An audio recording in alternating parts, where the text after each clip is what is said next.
Listen every Monday morning to DJ and PK and Monday afternoon with JJ and Alex for your Chevy Strong Play of the Game. Win great prizes from Rocky Mountain Chevy.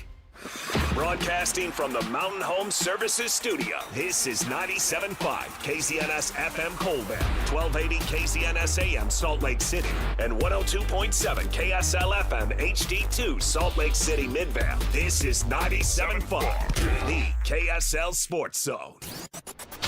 It's time to get your morning started with the news you need to know. News update. This is what's trending with DJ and PK. Hashtag Utah Jazz. Defensively, their cutting had us spinning like a top the entire game, and it resulted in a lot of catch-and-shoot threes. Credit to Golden State. You know, they played with a ton of energy and force. We looked slow, sloppy, run down. That's how you get a result like that. There's Will Hardy on why the Jazz gave up 140 points. Bad even by their standards, and they give up the most points in the league. They're the worst team defensively, and that was a bad night. 140, 124, unless you want a lottery pick, and then I guess it's a good night, PK. Yeah, it's amazing how it's a bad night when the other team shoots the ball well. Yeah, well, the other team shoots the ball well because they got guys wide freaking open. I mean, the Warriors are going to shoot the ball well when they're that wide open. And layups, just strolling in there for layups, one after another. They're not going to miss layups. But I go to the threes. The threes are wide open. I mean, they're two steps late to close out on everybody. And the Warriors were just a ball hog defensively, and the Jazz got a bunch of contested threes. They were better defensively, and they shoot wide open threes better than the Jazz do. So the combination of both things. I agree. There wasn't a lick of intensity in the second half of that game. I don't both think there teams was were in just the first half. You're probably right about that. Both teams just coasting the President finish. Kerr never even stood up once. No, and then at one point they cut to him, and somebody says something over his shoulder, and he's just They knew they had the game. Yeah. Everybody knows what it's about. Yep. And you're expecting something different? Yeah, some nights I get something different. That's 17 games over 130 points. You were expecting something different last night. No, I expected the Warriors to win. I don't know if I expected 140. I thought it would be more competitive and more intense just because the Jazz played their guys. I mean, Markkanen played, Nurkic played, Keontae played. Those are the three guys that they sit when they're intentionally trying to lose. When those guys are sitting, defensive ball hawks, Yeah. man. They are stoppers. They're right there. Those guys, they could have replaced Jordan, Pippen, and Rodman. The defensive intensity. They really couldn't, but we all appreciate your overstatement. But it makes them bigger. I mean, when they run the tiny lineup out there and everybody's running around at 6'7" or whatever. What difference does it make if you're shooting threes, what size you are? It's easier to shoot over guys. Even if they close out on you, if you're 3 or 4 inches taller than a guy, it's easier to close out. They don't have to play the 3-guard lineup. But they were coasting. But there's 34 of these to go, and then we can move on. Jazz will face the Nets tomorrow night at the Delta Center. Tip-off at 7:30. DJ and PK. Hashtag NBA. Well, it's been 2 or 3 years of speculation, but the Bucks are finally beginning to listen to trade proposals centered around moving superstar Giannis Antetokounmpo ahead of the NBA trade deadline next week. No guarantee he'll be moved. This might drag on into the summer. In the offseason, people might have a little more cap room, and going into the draft, they'll know who has the best draft picks and who doesn't. But Giannis apparently ready to move on. Do you think it matters at this point, or do you think he's no longer elite, top 2 or 3 player in the game? So, I mean, you answered your own question, right? Well, I think the history of his career says he is, but I don't know that he is now. Well, I mean, he's called him superstar. Well, he's been an MVP and a champion, so I don't mind calling him a superstar. Okay. But I don't know that he plays at a superstar level in the playoffs anymore. So you call him a superstar, but you don't know if he's a superstar. Yeah, well, Magic Johnson's a superstar and he didn't play anymore. So, yes, you get to a superstar level. You know what I'm getting at. Just move on. You do, too. I know what you think you're getting at, but either you're a superstar now. I don't care if Oscar Robertson was a superstar. We understand that. But that doesn't make him a super. I'm talking about now. Is he a superstar player? Because a superstar player requires a certain amount of return. Is he a superstar or not? At this point, if I were trading for him, I would treat him like he's the second best player on the championship team. Because I don't think he's the best player on a championship team anymore. So that's why I wouldn't call him a superstar, man. You got all caught up in how to call him a superstar or whatever. Either you're a superstar or you're not. I don't think he is. Rocket starting center Steven Adams, season-ending surgery on his left ankle. All done. Now, he's a superstar. More time for Capella. He's actually the backup, but... You just called him starting center. My gosh, I've had enough of you. You just said Houston starting center. I did. And now you just said he's a backup. You call him a superstar, but he's not a superstar. Your whole emphasis today is to drive me nuts. I finally figured it out. I could live with that. Right. That is your intention. You're mixing and matching words because you know I'm a wordsmith, and you are. Why don't you just. Oh, my gosh. It's a stupid positionless basketball, and him and Sengun and Oh, you just said more time for Capella. He's not even on the team.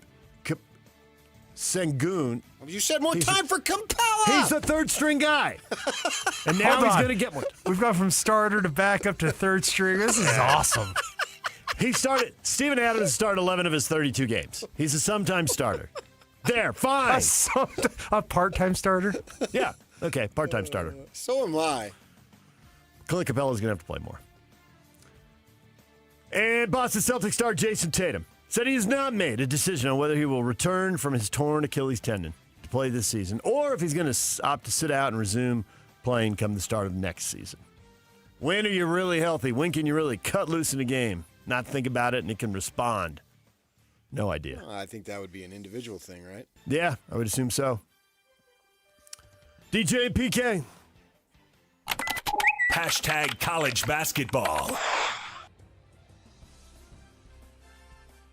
Boys, down go the Wyoming Cowboys. Utah State blowing them out 94-62 at home. The Aggies in control at halftime. That was an easy win, PK. Now they set themselves up for San Diego State. Big game with the first place Aztecs on the weekend. I'm just going to have to defer to you. You do the Aggie podcast, man. You know way more. Scotty G and I, wherever you get YouTube, whatever. Yeah. Podcast world is crowded. Yeah, there it is. San Diego State also won. They crushed Colorado State at home. So those two got easy W's at home to set themselves up for the big game on Saturday morning, actually, 11 a.m. Well, I think the question that needs to be answered, is this a multiple bid league? What do you think? I don't know. You're the expert, not me. No. Because if it's a multiple bid league, then that game isn't as big as you want to make it out to be.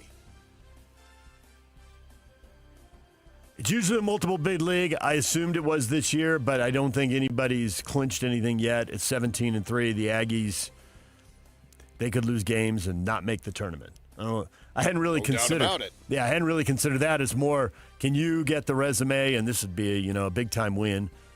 San Diego State's probably set up a little better because of the way their schedule. They played Arizona and Michigan. That's going to pump up their numbers big time, even though they lost those games. Because if it's a one-bid league... Then it's all about the tournament? Yeah. Yeah. Exactly. DJ and PK.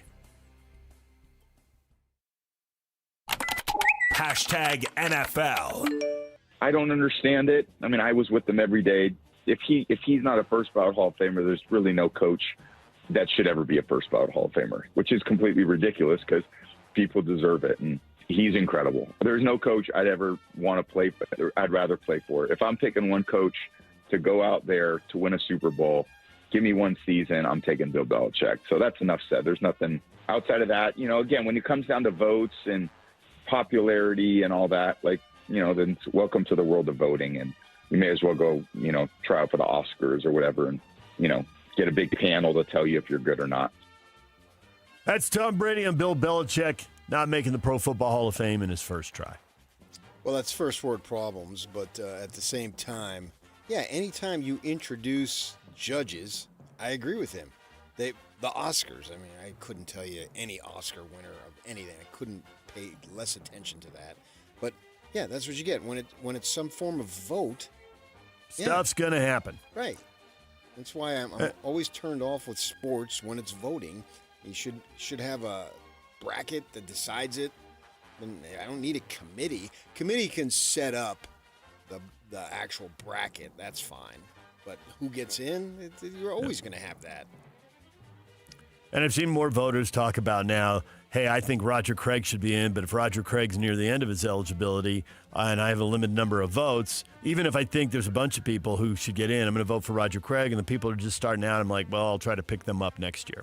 So Roger sounds like a flawed process. Gets better as he draws nearer to the end. That doesn't make any sense. I agree with that, but that goes back to your point about voting, and that the people who are voting are like, this hasn't made any sense, and that guy has to get in, whoever that guy is. I used Roger Craig as an example because that's what I saw used, and he was on the ballot this time.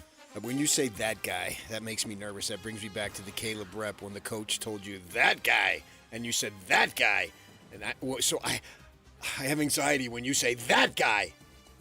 Don't do that. That guy is a starting center and a superstar. Say this guy. This guy? I feel better. Woo! I feel better right there. Yeah, that's not my goal this morning, so that guy. I think it's your goal every morning. You're trying to drive me out. We all know it. According to reports, oh boy, former New York Giants quarterback Eli Manning did not receive enough votes for induction in his second year of eligibility for the Hall of Fame. Manning, two-time Super Bowl champion turned broadcaster, obviously. So now we got to worry about second year of eligibility guys, too. Yeah, it's why I don't sleep at night. And all these multimillionaires who aren't getting the flowers on top of their money. Mm-hmm. Exactly. Patriots listed Drake May as questionable ahead of their first practices for the Super Bowl. Throwing shoulder, banged up. That's a technical medical term. Banged up. Some low-grade separation. What's he got? Team is monitoring his reps. Uh-oh, he's on a pitch count. He's on a pitch count. Does that give you agita? That ought to. You've heard quarterbacks on pitch counts. That's not usually a good thing. Off. You can monitor your reps, so just hand off. Broncos quarterback Bo Nix said he felt terrible, very helpless watching his team lose Sunday's AFC Championship game just days after his surgery to repair a fractured right ankle. But he said his long-term health, no concerns. Nick said the doctor told him his recovery would be 4 to 6 weeks, and then he'd start training again. No fears of the injury impacting his play going forward. Great news. DJ and PK. #golf. PGA Tour is at Torrey Pines this week for the Farmers Insurance Open. Brooks Koepka will tee it up for the first time after rejoining the PGA Tour in recent weeks. And, of course, the news breaking yesterday, Patrick Reed is going to rejoin the tour. That's still a few months away, but later this summer, he'll be out. August 26th. Yeah. I thought Koepka was not till August. Now he's playing today? Yep. Tony Finau, Patrick Fishburne in the field at Torrey Pines. So a Finau's 0 for 2 on the cuts. A slow start. Think more of these Live guys are coming back? It's just when their contracts up now? Play out the contract on the Live Tour and then come back? Or well, you think some of them I don't know. There's so many no-name dudes there. Of the big-name guys who won majors that we care about. Right. I wonder what you thought John Rahm, and you read a lot of golf stuff that I don't read, so I don't know if you'd seen something on Rahm. I didn't know if you'd seen something on I see no reason for those types of players to play over there. Right. It's like last night. Last night, I could have found more intensity at the local rec than I would have had in the Delta Center. It's just that last night looked like an exhibition. It almost looked like a borderline all-star game. And that's essentially what you're getting in the Live. Where is the intensity? Where is the purpose beyond simply playing golf for the love of playing golf, which is awesome. Right. But we're used to seeing a little more. You're trying to compete for history. You're not going to find it on the Live. You're going to find it exclusively on the PGA. And this is the way it is. DJ and PK. #NHL. I like our trajectory right now. I like the way we play. I like the way we're progressing. I don't want to look too far ahead or too far back. Just want to stay in the moment, stay in the present. And that will be a hell of a game in Carolina, tough opponent. So let's make sure tomorrow we have a good rest and get ready. That's a swing game. We win that. That's a hell of a trip. There's the head coach, Andre Tourney. They've already taken 4 points. How about 5 or 6? How about it? Hell of a trip. I mean, anytime I leave home, my whole goal is to have a hell of a trip. Right? Doesn't matter if you're going down the street or to another I meant time out of zone. state. If I'm going on a trip, I want it to be a hell of a trip, right? Who don't? Once you hit I-15, no excuses. Hell of a Or trip. the friendly skies. Yeah. You don't come home. Yeah, exactly. I'm going south. I'm going north. I'm going east. I'm going west. I got it covered. You can't go any other way.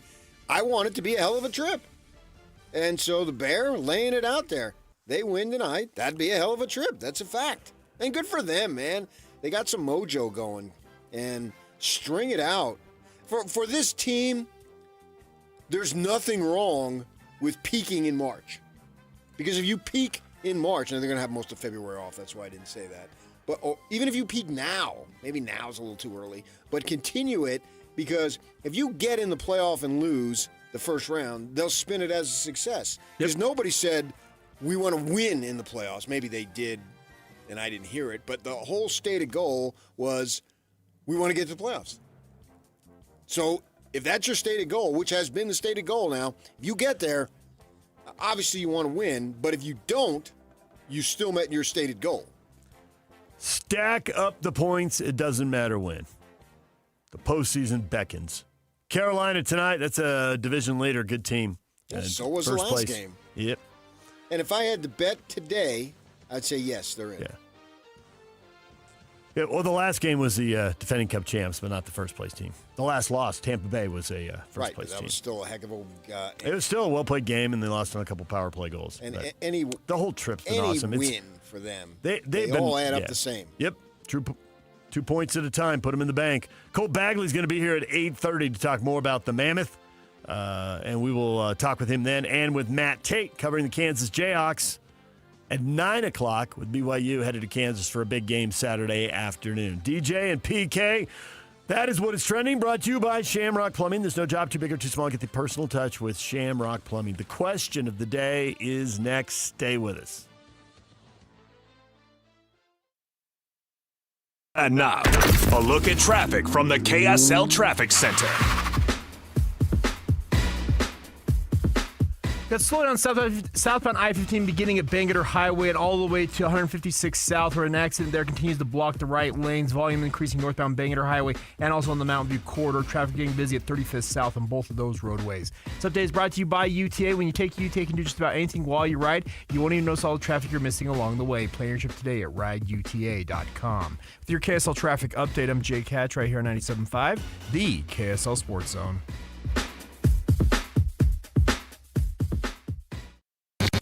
This is Jake Scott and Ben Anderson. But Keontae George and his career high 43, 15 of 28. That was an efficient 43, if there is such a thing. He continues to be the story of the season for the Jazz by a mile. For the first time last night, Will Hardy called Keontae a star. I don't think I've heard him call him that before. He said, our fans are watching, one of our own grow in front of their eyes, and, he's really turning into a star. Coaches can prop up their players, coaches can pat them on the back, but for him to call him a star, I think does just kind of give you some insight on how the Jazz are now viewing their basketball team. The Jazz know Lowry's a star, and they view Keontae as a star, and they're going to go try and find a third piece or whatever they have to pair next to him, or maybe Ace Bailey can develop into it. I'm telling you, when they have the green light to make it happen, they're a good enough team to win 40 games. Catch Jake and Ben weekdays from 10 to noon on 97.5, the KSL Sports Zone. Are you ready for a new you in the new year? The Salt Lake City Fat Loss Program has helped thousands of frustrated men and women feel confident in their clothes, boost their energy, and finally feel like themselves again. So, what's the secret? Salt Lake City Fat Loss uses a science-proven plan to help reset your metabolism and lose up to 1 pound of fat per day without dangerous drugs or exercise. And right now is the perfect time to start. Due to overwhelming demand, Salt Lake City Fat Loss has extended their huge New Year's sale, over 20% off for a limited time only. JJ here. I lost 40 pounds in 60 days. Alex Curie here. I dropped 50 pounds in 60 days on the SLC Fat Loss program. Get their New Year's special at slcfatloss.com. Whether you want to love what you see in the mirror again, boost your energy, fit better in your clothes, or feel more confident and healthier as you age, Salt Lake City Fat Loss works. Huge New Year's sale is ending soon. Schedule your free consultation today at slcfatloss.com and lock in your savings. That's slcfatloss.com. Results may vary. vary. Are your investments in the right accounts? What's best, traditional or Roth? Are you receiving all available tax deductions? Are you paying as little in tax as you can? These are all questions you can't afford to get wrong. Hi, I'm Jeff Jr., founder of Trajan Wealth, and in many cases, it's not what you make, but it's what you keep that makes the real difference. Trajan Wealth and Trajan Tax work closely together exclusively. No more guessing about whether you should do a Roth conversion, or if maxing out your 401k is really the best option. Our nationally recognized fiduciary advisors and CPA team work in tandem to make sure your tax strategy works with your investment strategy. We'll even do your tax preparation. One team, one strategy. Isn't it time for a second opinion? Call Trajan today. 801-210-6800. That's 801-210-6800. Trajan Wealth, an SEC registered investment advisor. Additional services through Trajan Estate and Trajan Tax. Additional disclosures and accreditation at TrajanWealth.com. DJ PK and John from J. Brooks Jewelers. John, you refer to yourself as a full-service jeweler. What does that mean? Once upon a time, before national stores and online sites flooded the market, your local family jeweler was the expert in your life that handled all your jewelry and watch needs. J. Brooks is that full-service jeweler today, where everything is handled by us, including appraisals, jewelry repair, watch repairs, as well as general service of all Swiss brands, and the most beautiful custom creations, including our new JBJ Bridal Collection. We can take your existing jewelry and freshen it up, or we can repurpose it completely with a fresh design using all of the sentimental parts that you already own. And of course, if she's ready for the upgrade you always promised, we can help you with a selection of a new larger diamond to say I love you more than ever. So whatever your celebration is, let J. Brooks help you any way you may need. J. Brooks Jewelers, Murray and Lehigh, and online at jbrooksjewelers.com, where women know what women want. Fox Sports Radio. Did you know we're on YouTube? Did you know you can find all of your favorite shows on YouTube? Look at us. We're waving at you right now. Did you know that you can find the best clips and the best videos from your favorite shows? All the interviews, clips, everything is there. This is why you're the smartest listeners in the world. Completely agree. Because you went to YouTube and you searched Fox Sports Radio, and you were the ones that hit the subscribe button and the notification bell. You're the ones that watch videos from Two Pros and a Cup of Joe with Jonas Knox, Brady Quinn, and LeVar Arrington. You can't even make this up. You got some holy water in your bag, baby. Dan Patrick, Colin Cowherd. Wow. Covino and Rich, The Odd Couple with Rob Parker and Kelvin Washington. Oh, my God. Oh, boy. The Jason Smith Show with Mike Harmon. Think about that for a second. And the Ben Maller Show. Fox Sports Radio. On YouTube. That's strong stuff. By searching Fox Sports Radio. Check us out on YouTube, subscribe, hit that thumbs up icon, and comment away. The KSL Sports Zone is your home for live local sports. Tonight, the Utah Mammoth are in Carolina. The game gets underway at 5 o'clock. Hockey night in Utah, or hockey afternoon in Utah, starts at 4 o'clock on 97.5 The Zone. The Jazz are back in action tomorrow night when they host the Brooklyn Nets at 7:30 on 97.5 The Zone. If you want to hear your company's name here, email Stephanie Palmer at spalmer@ksl.com. You can join the winning team at the KSL Sports Zone and start linking your business with all of our listeners. The KSL Sports Zone and Beehive Meals are honoring people that impact youth sports in our communities. Nominate the youth sports volunteer you know for the Beehive Meals Hero of the Week at kslsports.com/contest. This is a Utah Jazz at 30 update on 97.5, the KSL Sports Zone.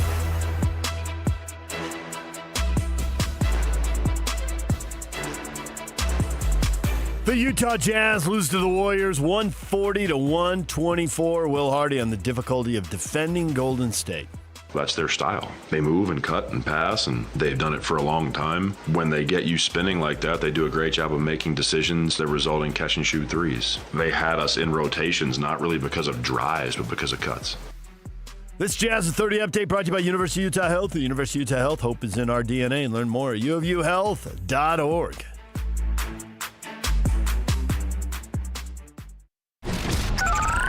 Over 2 decades of sports radio dominance in Utah. My favorite. This is DJ and PK on 97.5, the KSL Sports Zone.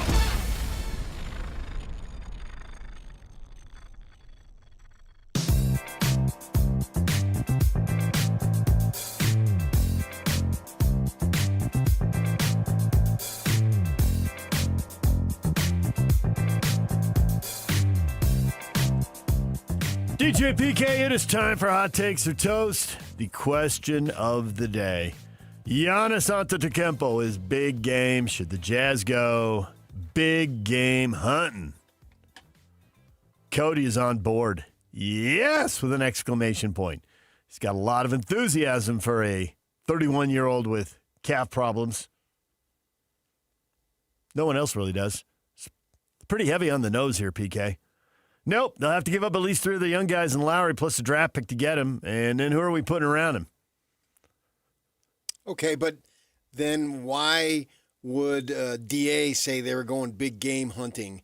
Because that would be something you would do no matter who it is. He's the latest big gamer to be out there. But if you're going to go big game hunting, wouldn't that require basically the same types of packages, interchange a few individuals here and there? I understand that. But the premise being that if you want to go big game hunting, you're going to have to give them something else. And that's just the way it works.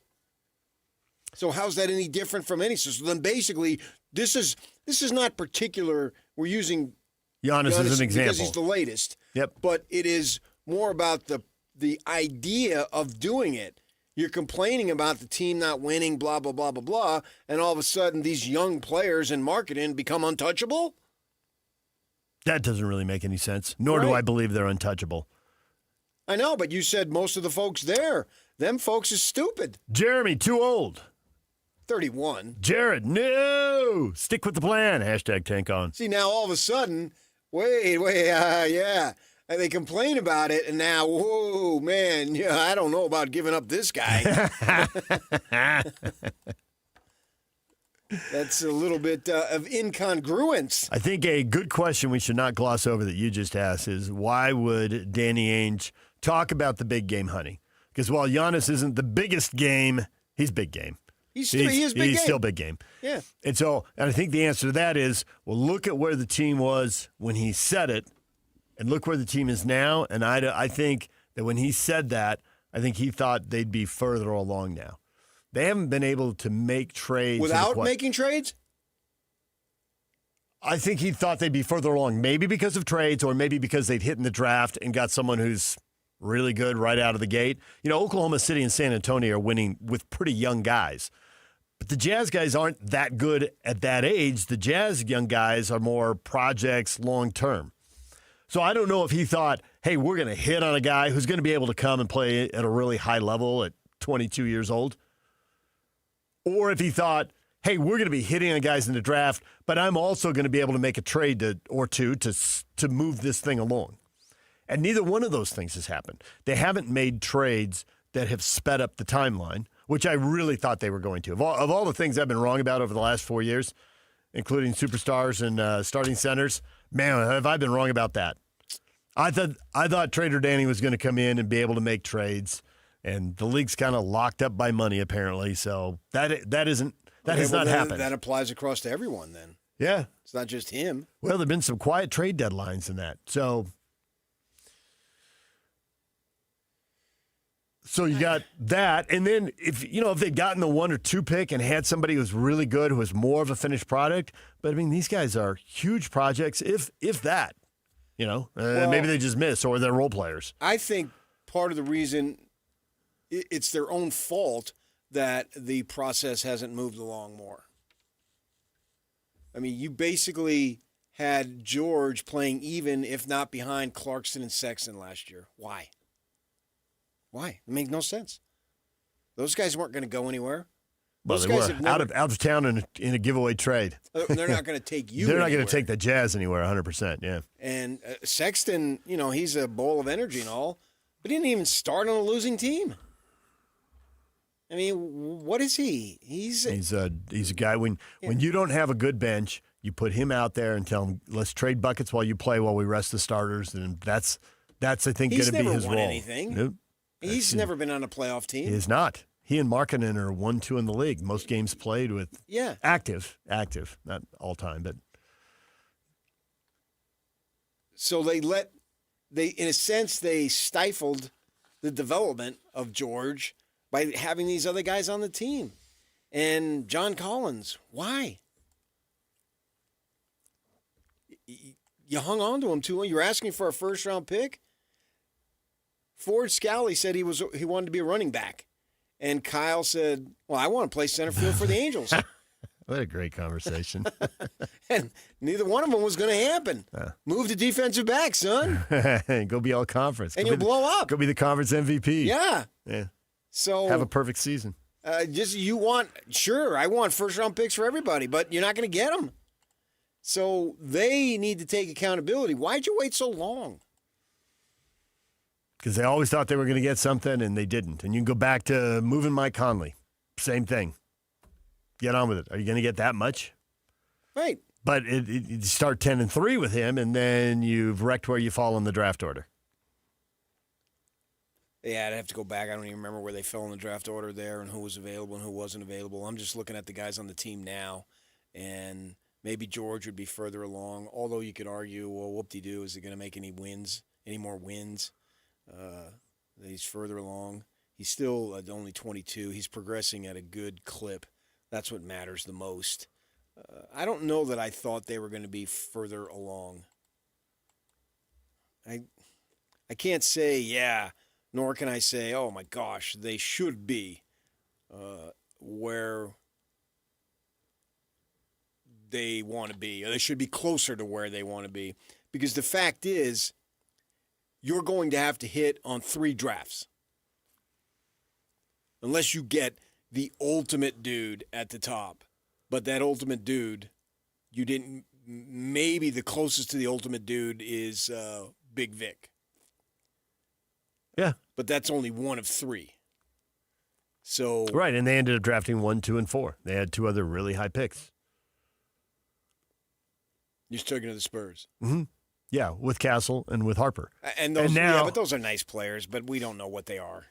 No, but you put them around Big Vic, and you develop a few other guys, and look at them. They're 32 and 15. Right. But they drafted one. But they also traded for De'Aaron Fox. They did. And they got some veterans there. Yep. Johnson's a veteran.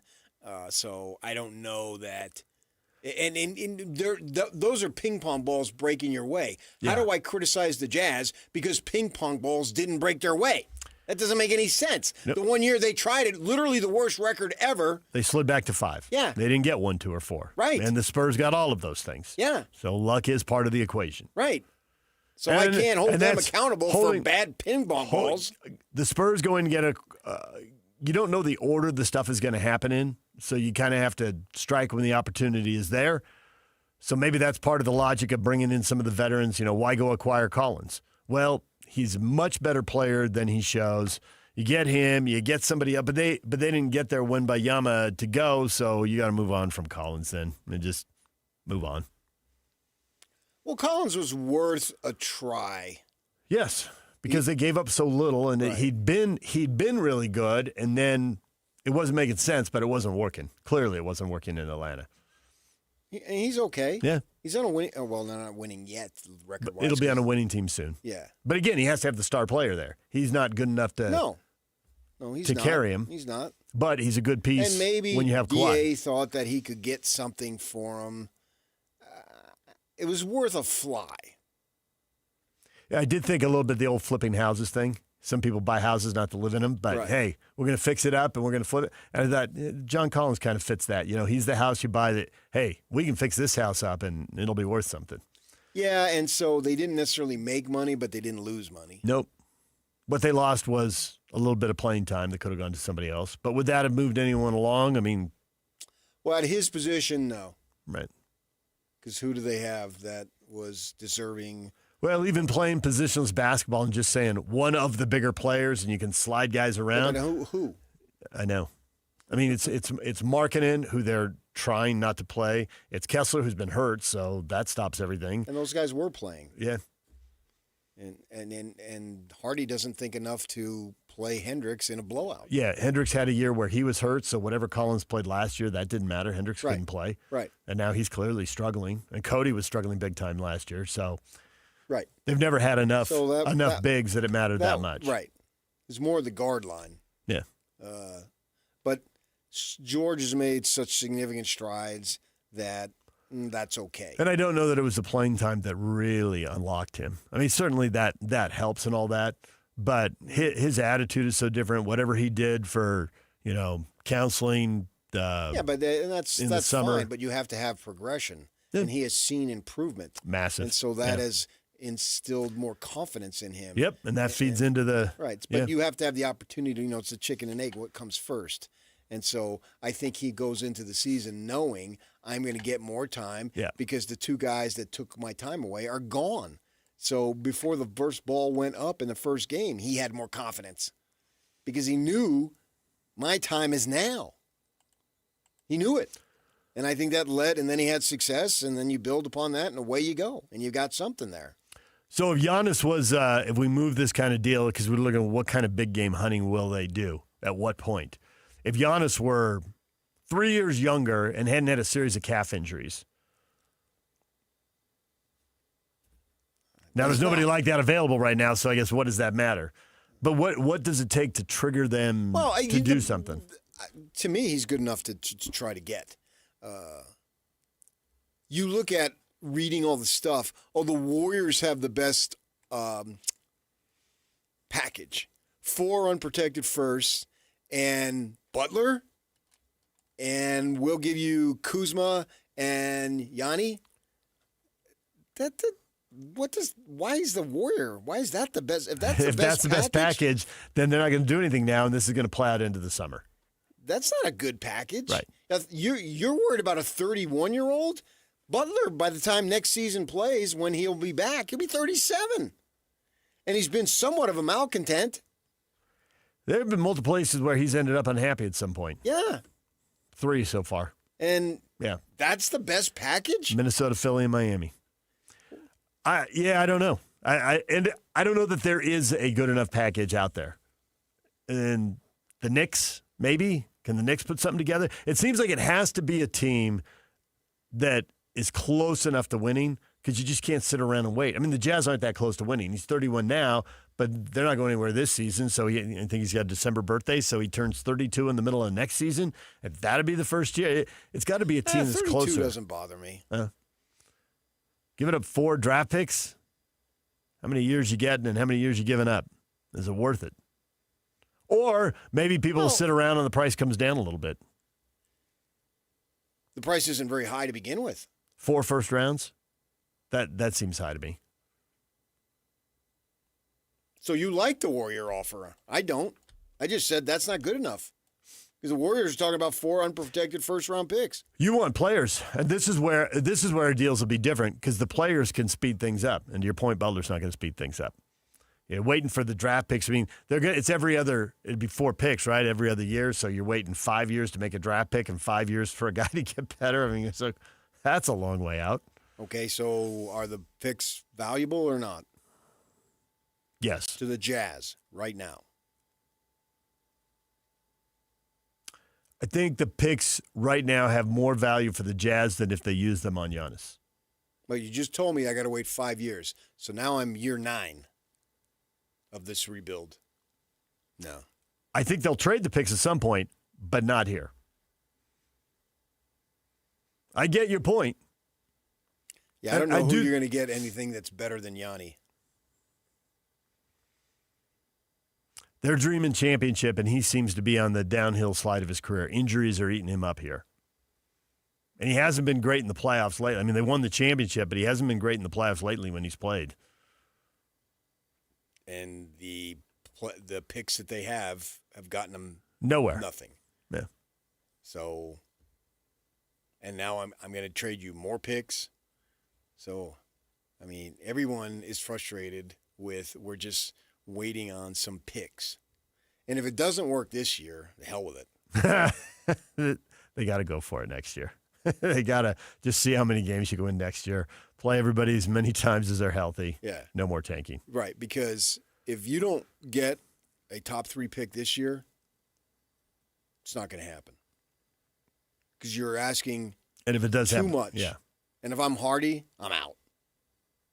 If he's just such a brilliant coach that all these paid Jazz employees tell us he is, then get another job. Resign. When are we going to start winning? I'm out. Get somebody else in. I've had enough. I can only scream at these guys so much. And at that point, screaming at them some more, they're just going to tune me out. Yep. So it's now or never. That's the deal with Yanni.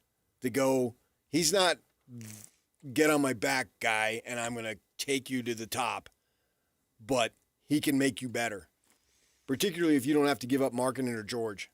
Is there anybody else that's really something that you've got to protect at all costs? I can see where people would want Kessler. Have him. Yeah. But at all costs. If I don't have to give up George or Markkanen, who cares? DJ PK, it's 97.5, the KSL Sports Zone. Coming up, Steph Curry. Where does he rank on the list of all-timers? We'll get to that at 8 o'clock. Stay with us. Hashtag BYU.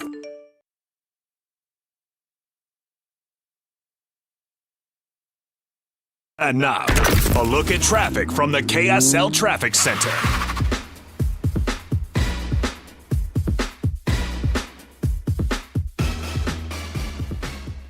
Got a new accident northbound I-15 at the south interchange, blocking the left lane. They're causing delays all the way back to 72nd South already. Southbound I-15 continues to be a major problem at the point of the mountain with an accident at 156 South. Still blocking the right lanes, not been cleared out as you try to head towards Utah County. This update is brought to you by The Roof, now serving lunch and dinner. Enjoy new ambiance, city views, and cozy favorites. Funeral potato bites, scones, and signature steak, pork, or salmon entrees. Visit theroofslc.com. With your KSL traffic update, I'm Jake Hatch right here on 97.5, the KSL Sports Zone.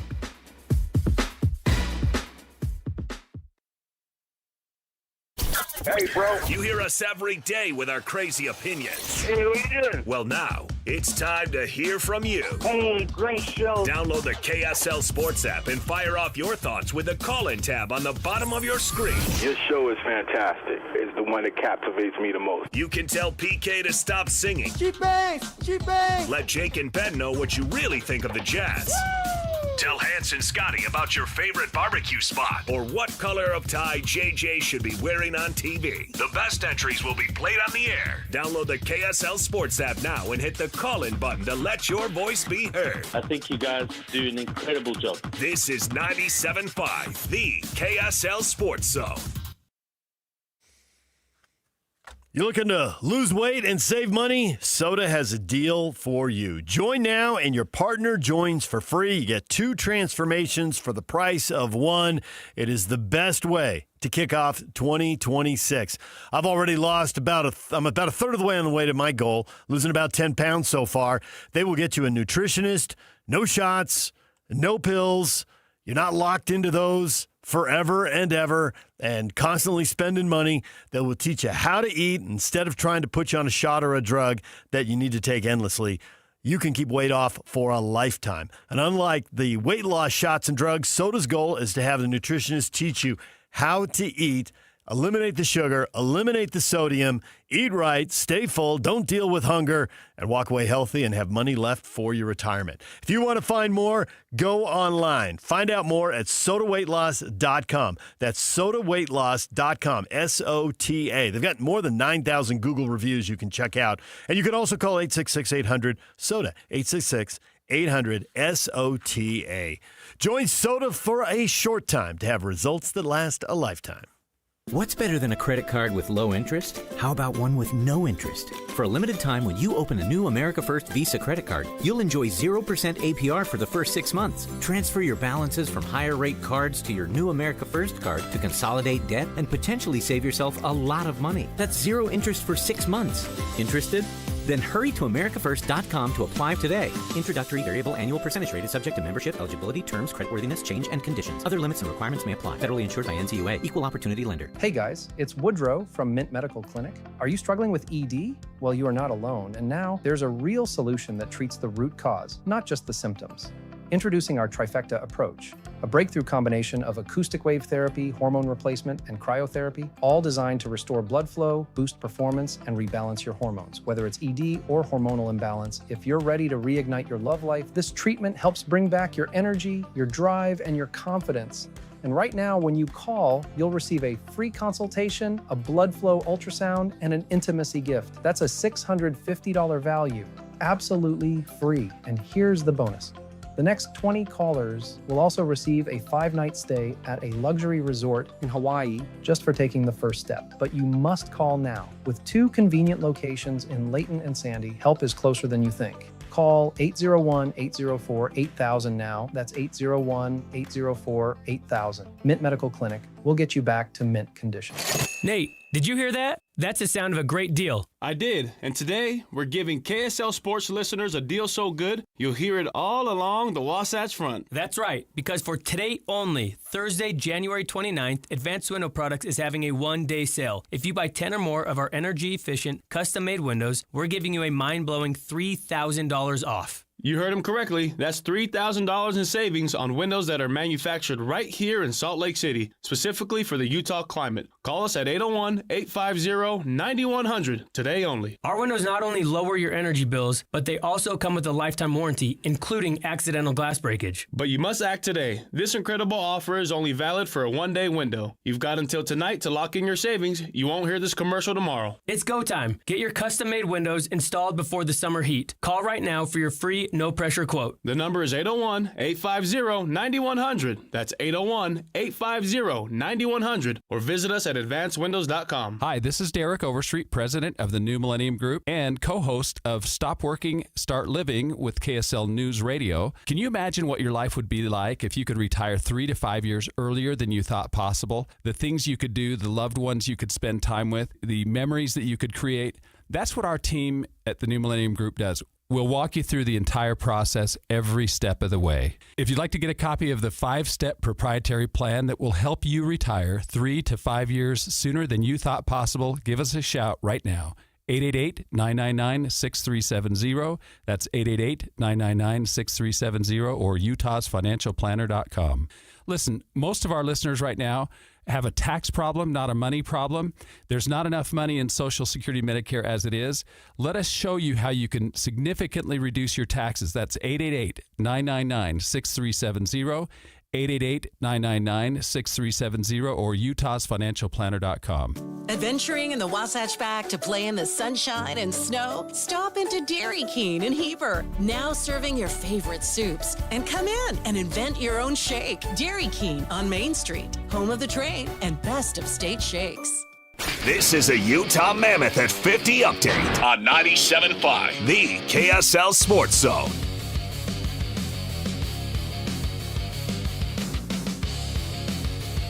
The Utah Mammoth wrap up their road trip tonight at Carolina. Puck drops at 5 o'clock. Vitek Vanacek likes the way the team is performing currently. The last couple of games we playing really good hockey, defensively and offensively. So they're doing a really good job, and then the most important thing, putting the pucks behind them. In defense, we have to blocking the shots. That's what everything doing, so they're doing an amazing job. Listen tonight, 4 o'clock, hockey night in Utah to get you started. The action starts at 5 right here on The Zone. Nobody brings you better coverage of the teams you're passionate about than these guys. Try some more. This is DJ and PK on 97.5, the KSL Sports Zone.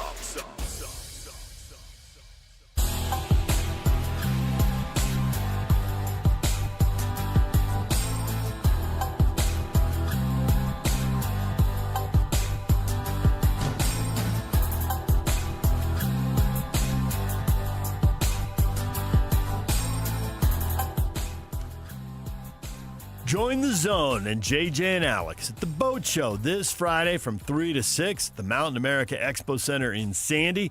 This is your opportunity to shop, compare, and buy the boat of your dreams. See you Friday for the biggest event of the year for boating enthusiasts. Climb aboard! You asked a good question earlier in the show. Is the Mountain West a 3-bid league? I said multiple. I didn't say three. Multiple. Okay. Utah State, right now, Ken Pomeroy's got him at 30. That'd put him well inside the tournament. Usually his top 40 are good to go. But I guess they can play their way out there. I mean, things go poorly. You drop a couple games. They're not like a lock right now. And he's got New Mexico on the bubble at 42. Like a rock. Yeah.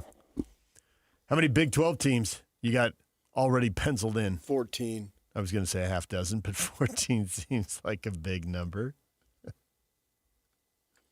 How many Big 12 teams?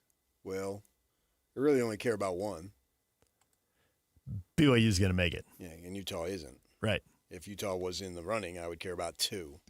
I don't care if anybody else makes it. I want those two to make it. I believe that history matters in this case. They can say it doesn't, but I don't buy it. I believe it does. So, well, the Mountain West has usually been a multiple bid league, and they've got 3 teams that have set themselves up pretty well here. But they got to see it out. They got another month to go. And it's the biggest games. It's the most pressure. Some people say college basketball starts when you get to conference play. Other people say it starts when you get to the Super Bowl. After football's done. Then I'll pay attention. Yeah, but they got to build their resumes the whole time. Yeah. I'd say minimum 6, possibly 7, doubtful 8. See if those bubble teams can get big wins down the stretch. Yeah, the great thing about the Big 12 is it provides you with so many opportunities that in many conferences you don't get. Right. TCU, West Virginia, UCF, they can all dream right now. They got work to do, but they got enough tough games on their schedule. Yeah. If they start rolling, they can be in. And, I think Jonathan Tavanari, he loves to talk, and he was on somebody, I think JJ and Alex, talking about they don't have a marquee win, speaking of the Cougars. I don't know that they need one to get in, but if you want the seed, obviously. But if you only get one, is that going to make a big difference? I mean, they got a lot of decent wins. And in this situation, too, the college situation being that if you have marquee losses, that helps because they reward you for just the opportunity to play tough games. For playing a 3-point game with Arizona. You can say there's no moral victories. Yeah, but I don't think that one, though. Because it was at home? No, because it's a conference scheduled game. You're not stepping more about, out to play them. You're assigned to play them. So it's more about going and playing Clemson. I think who's second in the ACC. I think Villanova. I think Wisconsin. I think Miami. I'll even give them a little bit with Dayton. Yeah. So they went out and did those things that they didn't necessarily have to do. And then the conference being as strong as it is, you got to get some of them, right? Because there's so many opportunities. And they've got another opportunity Saturday afternoon, obviously, at Kansas. And then in next week, they've got Houston coming to town. That gives you another opportunity. So you have 3 gold and 4 opportunities, basically going back to Tech, 4 weeks in a row. There's not many conferences that provide. I'm talking about big opportunities, massive opportunities. So you've got to get some of them. You can't go, and whatever.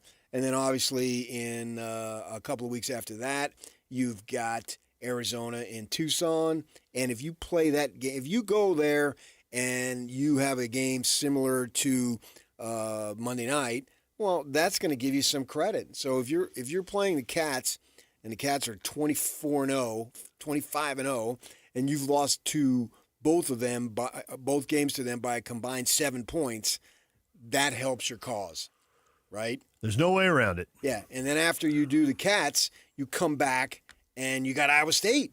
So you got so many opportunities. And Tech's the finale at home. And then I believe they do close with Tech. They do. March 6th or 7th, whenever that is. And so you've got all those opportunities. And along the way, you've got decent opportunities too. UCF, I'm not following them super close, but they've got a decent record. West Virginia's got a decent record. Yep. TCU got beat last night, but they still have a decent record. And Oklahoma State has a decent record for that matter too, but they're not very good in conference, so I'm not really sure how good they are. So you've got 5 great opportunities, and you got 2 or 3 pretty good opportunities. And then it shuffles out. If you lose all of those games, well, you're in big trouble. You may make the tournament, but you're going to be seeded to go home early. Now, I'm assuming they're not going to lose all those games, obviously. I think we're all assuming that. Right. And so we see where the dust settles. But the cool thing about it is you've set yourself up to everybody plays a slew of dog games and money games, but you've set yourself up to play a bunch of decent games, high-level games in the example of a UConn in the non-conference. And then with that in mind, you have these opportunities in conference. Just if you go 500 in those opportunities in conference, I think you are minimum a top 4 seed. Most impressed right now, they beat Clemson, second in the ACC, Villanova, third in the Big East. Going to ride those as the best wins? Right now, to date? To date. And then we'll see, like you said, there's 6 or 7 games coming up that. Right. What are they 5-2 in conference? So they still have 11 games. You play 18 this year, right? So they still have 11. So we're getting to the halfway point, not quite there. Some teams I think are there, but they're not there yet. They will be next week, obviously, and see what you got there. But you've got, if you want a top 3 seed, you're going to have to minimally on all those games that I just mentioned go 500, and you're already 0-2. And last year they did that. We'll see how they finish this out. Kansas coming up on Saturday afternoon, and we're going to talk with Matt Tate, who covers the Jayhawks. He's coming up at 9 o'clock, so we'll hear him in an hour. I don't think there's any reason to be extremely discouraged because you've had 2 opportunities, one on the road, one at home, and you led by 9 before it fell apart, and you staged this furious rally. So if you're looking for some confidence to draw from there, they are there. There's enough evidence to think, we were just overhyped. Not yet. No, you may end up being it, but not yet. You may be able to draw some conclusions right now that, hey, this is a pretty good team. We just need to do this and this type of thing, that type of thing, and we'll be fine. And that's basically where I'm at. And Kevin Young proved last year that he knows how to get a team to get better as the season progresses. He's 1 for 1 in that area. It's not like he's got a 5 or 10 year history. He just doesn't. But still, what he did last year with that team, where it was and where it got to, was pretty impressive. So that leads me to believe that I have confidence in him being able to find ways to make this team get better, because that's what it's about. I am curious if there are 3 teams at the top of college basketball that have pulled away. And BYU's played 2 of them, and that's 2 of their 3 losses. Arizona, UConn, Michigan. Are those 3 just better than everybody else? There's obviously a lot of other good teams, and BYU's going to see some of them. Yeah, they might be right now, but but the test maybe it is ends much. up. Yeah, maybe those 3 make the Final Four, but I would bet against it because it's crazy with one. Stuff happens. Simply, if it was a 2 out of 3, maybe, but being just a 1, and literally that's it. Somebody sprains an ankle, somebody has a bad shooting night, and away you go.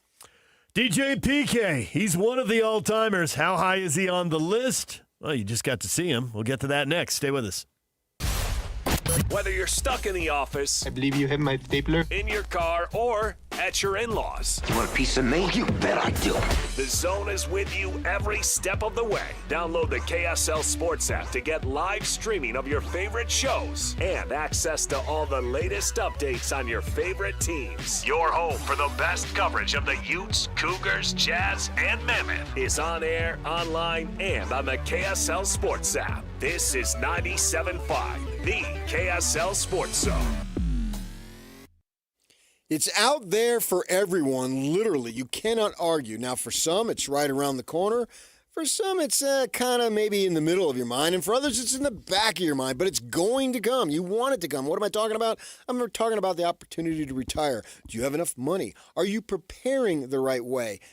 Probably most of us are going to answer, depending on where we are on the timeline. No, I don't have enough money yet, but I got time to get to that point. Wealth management is what it's about. Retirement planning, for sure. That's one of the purposes of going to work. So when that time comes, you're available to enjoy it. That's why I'm telling you to get with Trajan Wealth. Because Trajan Wealth, they are your local trusted financial fiduciary. And as such, they've got to put your needs first, for sure. And they will. I know that because they put my needs. I'm a client. Yeah, I deal with them. I have dealt with them and will continue to do that.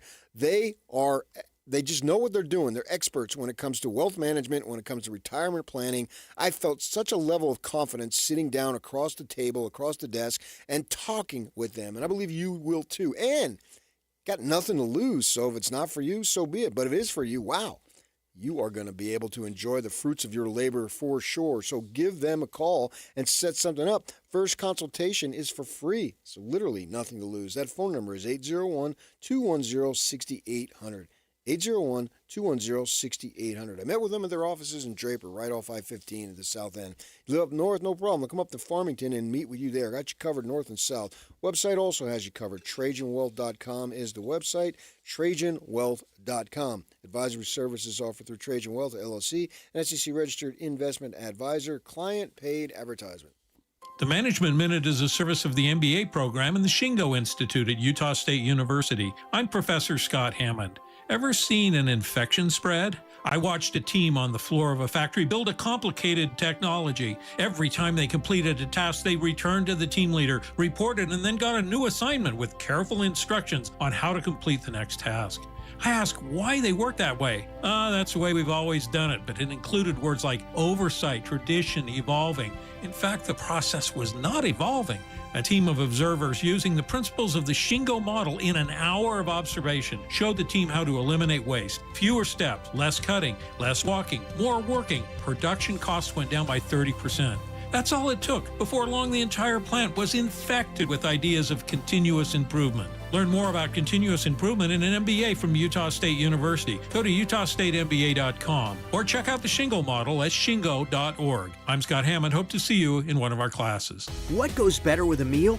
Bacon. At Heartland Steakco, they take their bacon seriously. From their double smoked hickory to their honey jalapeno, which brings sweet and spicy together for the perfect combination, to their all-new bacon flavors like whiskey peppercorn with its smoky richness, to their applewood double smoked bacon that's smoked over real applewood chips, to their all-new maple bourbon bacon, which brings out the subtle notes of maple and bourbon for a rich taste. Heartland Steakco has your bacon and USDA Midwestern beef ready to ship and delivered straight to your door. Don't wait. Order today for yourself, a friend, or anyone who loves that true Midwest taste. Ordering is easy at heartlandsteakco.com. And right now, when you spend $199.99 or more, you'll get free shipping plus 2 pounds of bacon with promo code BACON. Go and get your bacon from heartlandsteakco.com. That's heartlandsteakco.com, promo code BACON. Taste the Heartland difference. Start the new year strong with a Hercules Gold Tier checking account.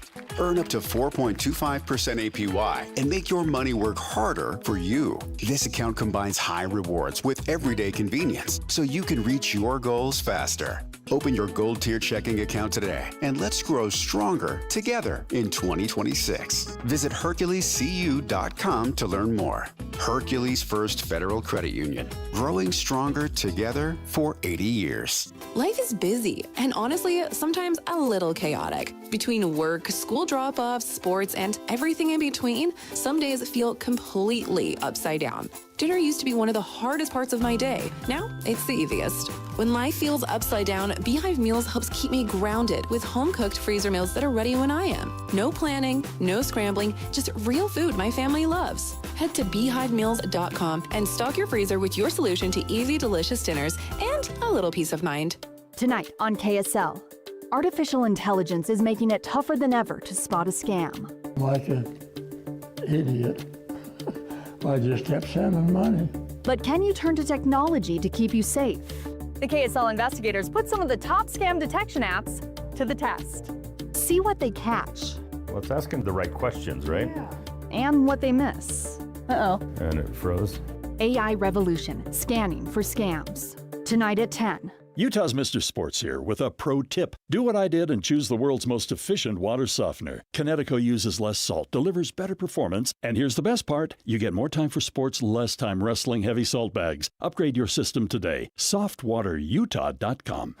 Broadcasting from the Mountain Home Services Studio, this is 97.5 KZNS FM Colville, 1280 KZNS AM Salt Lake City, and 102.7 KSL FM HD2 Salt Lake City Midvale.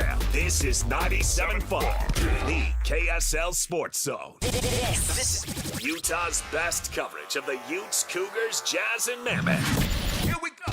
From the guys who have been there for all the biggest moments in Utah sports history. You're listening to DJ and PK on 97.5, the KSL Sports Zone.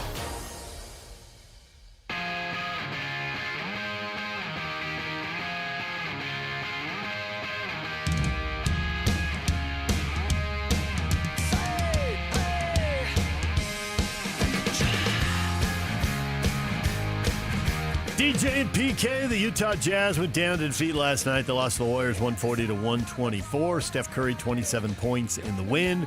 It brings up the question, with his career almost all over here. Who are you, Hot Rod Hunter? Yeah, exactly. Ode to Hot Rod right there. Where does he rank on the list of all-timers? Michael says he's in the 10 to 15 range. He's the greatest three-point shooter of all time. He's got to be higher than 15. We have these debates on these GOATs, right? Uh-huh. And I think Brady, for a long time, it was quarterbacks.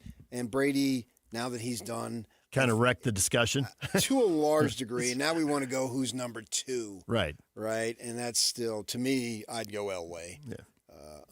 I love Elway. I've always loved him. I loved him when he played at Granada Hills High School. I knew of him as a 16-year-old. There's a documentary, and I don't know where it is. I saw it. It's out. This probably lives somewhere on YouTube or something.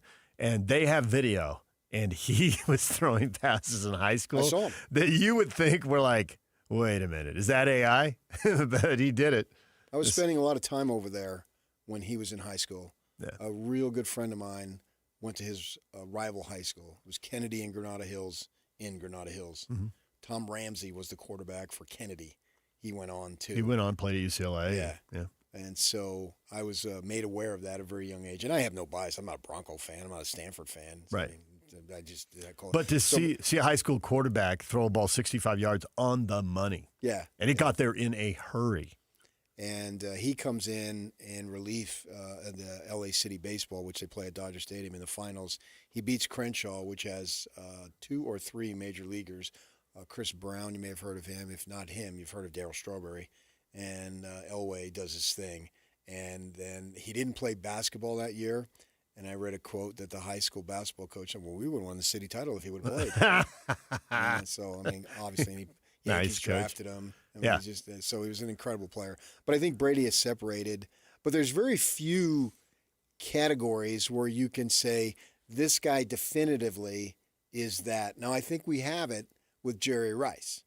We can say definitively now, fortunately for him, he plays with 2 Hall of Fame quarterbacks. Which goes a long way, but nevertheless, so what? Jerry Rice goat. Yeah, and I think Gretzky, even though he's lost the goals record now, still the points, the assists, he's still so far out in front of everybody.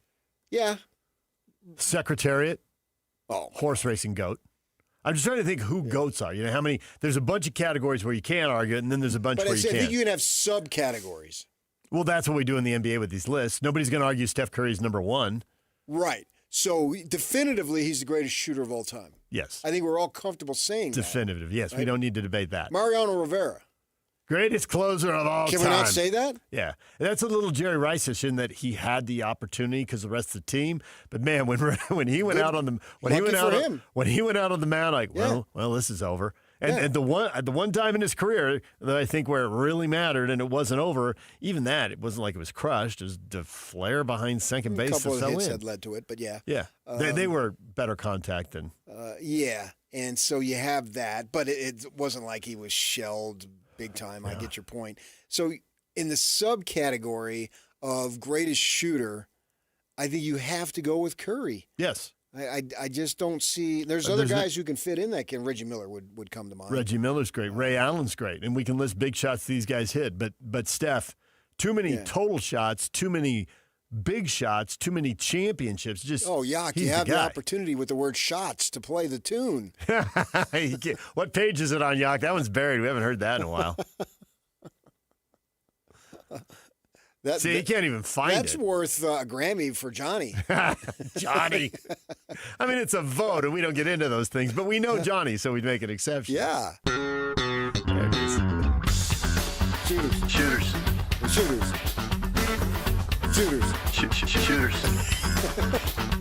Too many shooters, not too many shots, not enough shots to go around for all the shooters. Shooters. Too many shooters, too many shots, not enough shots to go around for all the shooters. That was Whitey White's not enough shots to go around for all the shooters. Yeah. When I listen to that, I think one thing. I think Johnny's got too much time on his hands. I think Whitey White is an outstanding rapper. Too many shooters, too many shots, not enough shots to go around for all the shooters. Yeah, that's the acoustic version. That was. But sometimes you get the music first. Sometimes you get the lyrics. It was a treat to be able to do that in the generation when MTV still had us great artists in to do their acoustic shows. Yeah. So that time's come and gone now. I'm glad my timing was good on Yeah, I mean, Whitey White stripped.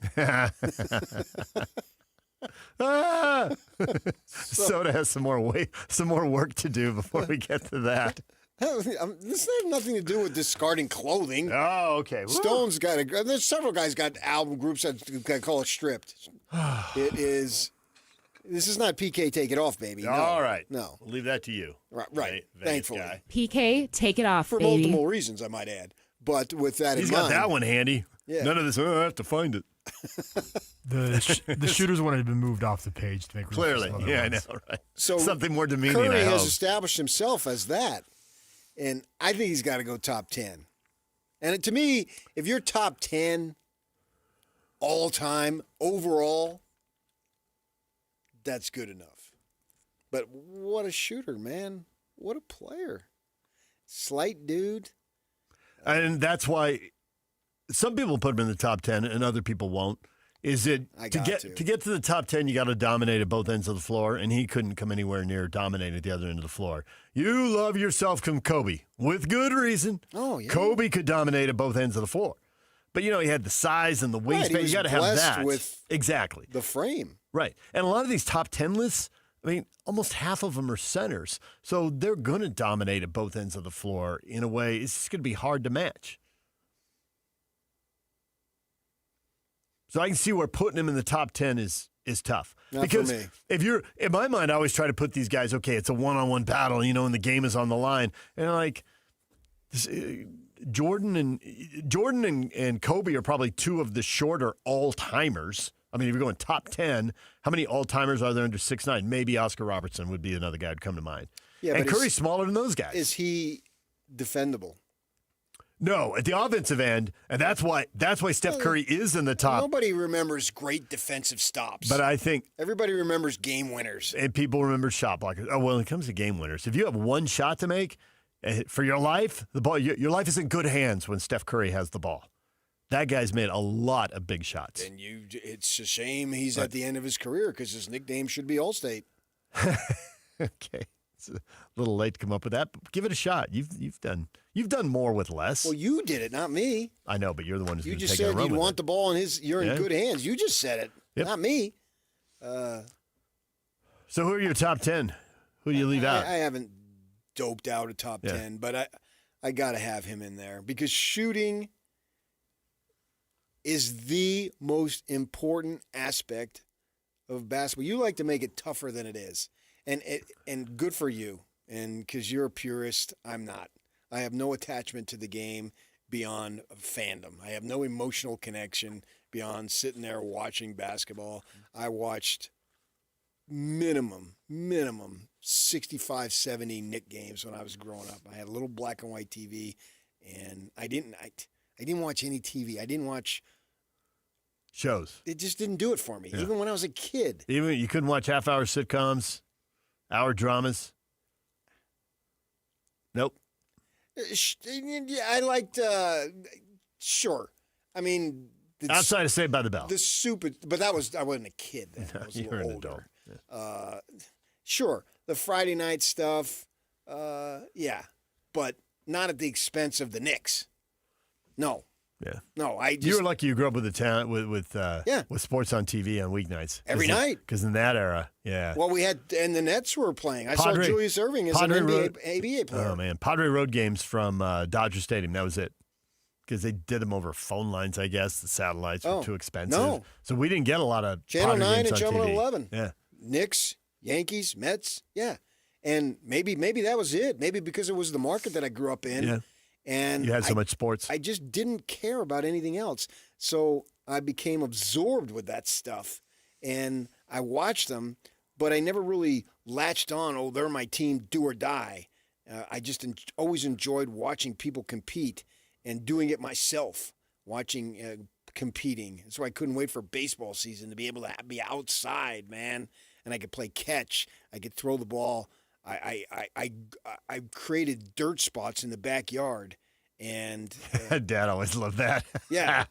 We did the same thing. Right. Second base, everybody's pivoting. That got worn. And my parents, to their credit, they never said a thing. They didn't care. They did not care. And grateful for that we had literal dirt spots in the grass. And so, yeah, that's where it was at. So I feel like I've watched a ton of basketball, and I don't have any individual attachments that would cloud my emotional judgment, but I do have biases, and I just think that big shots, offensively, it's where it's at. And so I'm not a true basketball purist where you practice is where you get better, and you gotta practice without a basketball. No, get a basketball. It's like anybody who has a baseball practice and doesn't hit, you're doing it wrong. Because you've got to hit. Yeah. Anybody who played high school basketball dreads the ball's on the side, hit the baseline. Like, oh, either we're running sprints or it's some defensive drill without the ball in that part of practice. And those are important. I know, but shooting is the ultimate. Hitting is the ultimate. Yeah, no 15-year-old's getting fired up about that part of practice. And so, I'm not that purist. And I look at these teams that win, they usually shoot the ball really well. And so, the most important aspect of the game, he does it the best. How can I not have him in my top 10? Because all those guys score a bazillion points and made big shots. He's the best at it. And they can defend and impact the game other ways, and it matters. And there's a spot for them. Right. Well, and that's why you've kept them out of your top 5. You went to top 10.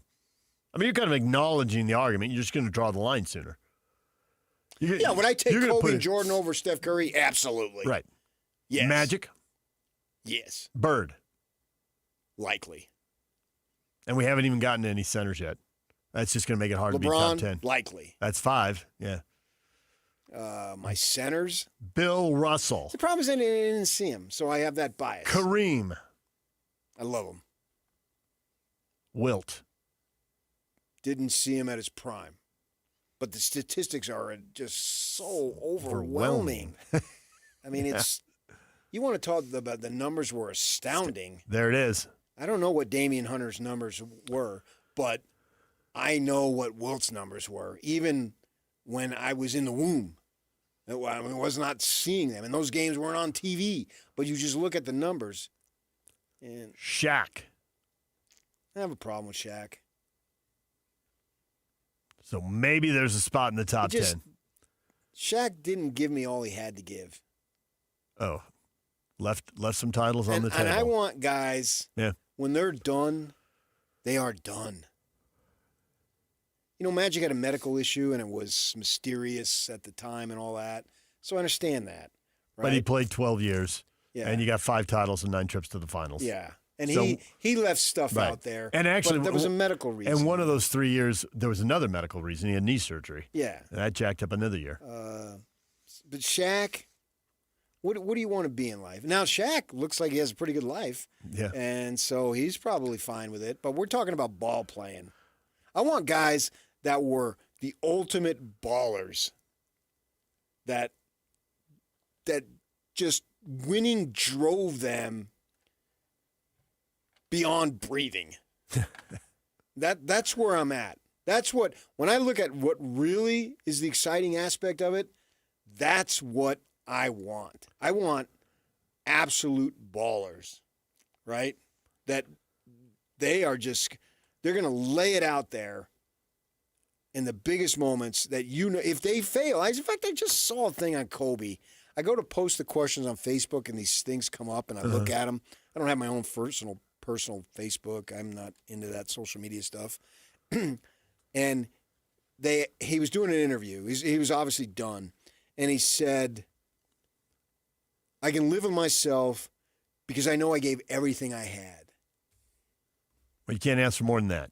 Right. And it looks like, and we got to see him up. I interviewed him as a 17-year-old across the street. And the way he looked me in the eye, shook my hand, I thought, oh my gosh. Having no idea that he was going to be the level that he was. But I knew this kid's something special. And he laid it out. And obviously Jordan. What was left in his tank? Nothing. Yeah. That's what it's about, man. Three-peats are so hard to pull off, and he did it twice. Unreal.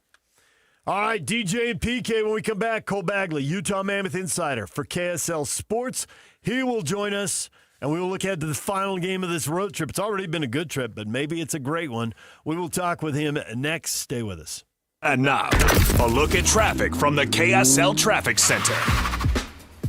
Northbound and southbound I-15 both remain very heavy and slow due to crashes that are hampering traffic this morning. Southbound I-15 accident continues to delay traffic from the point of the mountain back into the Sandy area. Northbound I-15 slowdowns begin in Sandy and last up to the crash at the South Interchange, which continues to block the HOV lane in that area. This update is brought to you by the Whipple Service Champions. They are Utah's most trusted name for heating, cooling, plumbing, and electrical services. Call them at 385-273-7167 for your free estimate today. With your KSL traffic update, I'm Jake Hatch right here on 97.5, the KSL Sports Zone.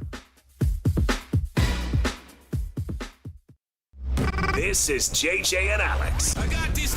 Joining us on the program right now, Jonathan Tavernari, BYU great. BYU doesn't really have a marquee win this year, which it's a knock on them. It's an issue that they're facing right now. They couldn't get the job done against number 15 Texas Tech on the road, couldn't get the job done against number 3 UConn on a neutral site, and couldn't get the job done at home against number 1 Arizona. This is a roster made up for you to get to the Sweet 16, the Elite 8, the Final Four. And so expectations have to be counted on. And so at that point, BYU doesn't have really something that they can hang their head on yet, which is what makes the Saturday matchup in Kansas beyond important. Is BYU worthy of a top 4, NCAA seeding? There is a lot at stake on Saturday, more than just a win on the road on the Big 12. Catch JJ and Alex afternoons from 3 to 7 on 97.5, the KSL Sports Zone. The boat buying event you've been waiting for. The Boat Show and Water Sports Expo, January 29th through February 1st. Fun for the whole family. Don't miss the reptile show with scales and tails. Watch the BMX pros perform. Buy the boat of your dreams. Register to win a 5-day Alaskan fishing trip. 1280 The Zone invites you to the Boat Show and Water Sports Expo, January 29th through February 1st. Save $2 at utahboatshow.com. The boat show is here, better climb aboard. A family office is a team built to handle the 3 biggest financial responsibilities a family faces: wealth management, tax strategy, and estate planning. Most firms only manage your investments and refer the rest out, hoping everyone stays aligned. At Trajan, we built something different. Your wealth, tax planning, and estate planning are handled together inside one firm, under one roof. There's no guessing whether your CPA, advisor, and estate attorney are truly in sync, because our team works together every day on your behalf. When your financial life becomes more complex, your advice should become more coordinated, not more fragmented. One plan, one trusted team. Call Trajan today. 801-210-6800. That's 801-210-6800. Trajan Wealth, an SEC-registered investment advisor. Additional services through Trajan Estate and Trajan Tax. Additional disclosures and accreditation at TrajanWealth.com. The best blanket ever is also the best Valentine's gift ever. Exclusive Valentine's blankets only available at Minky Couture and just in time for Valentine's Day. Save 50% off any regularly priced Minky Couture blanket using promo code ZONE50 at checkout. Shop online at minkycouture.com or at any of the 6 Minky locations. Save 50% on the best Valentine's gift ever. Use promo code ZONE50 at Minky Couture stores and online at minkycouture.com. Now's the perfect time to recognize the everyday heroes who make youth sports happen in our community. The KSL Sports Zone and Beehive Meals are celebrating the coaches, referees, organizers, and volunteers who give their time so our kids can play. Nominate the youth sports volunteer you know for the Beehive Meals Hero of the Week at KSLSports.com/contest. Each week, one deserving hero will be spotlighted during the JJ and Alex Show at 4:30 p.m. every Thursday. And the winner receives a $250 gift card courtesy of Beehive Meals. Don't wait. Lift up someone who lifts up our kids. The KSL Sports Zone is your home for live local sports. Tonight, the Utah Mammoth are in Carolina.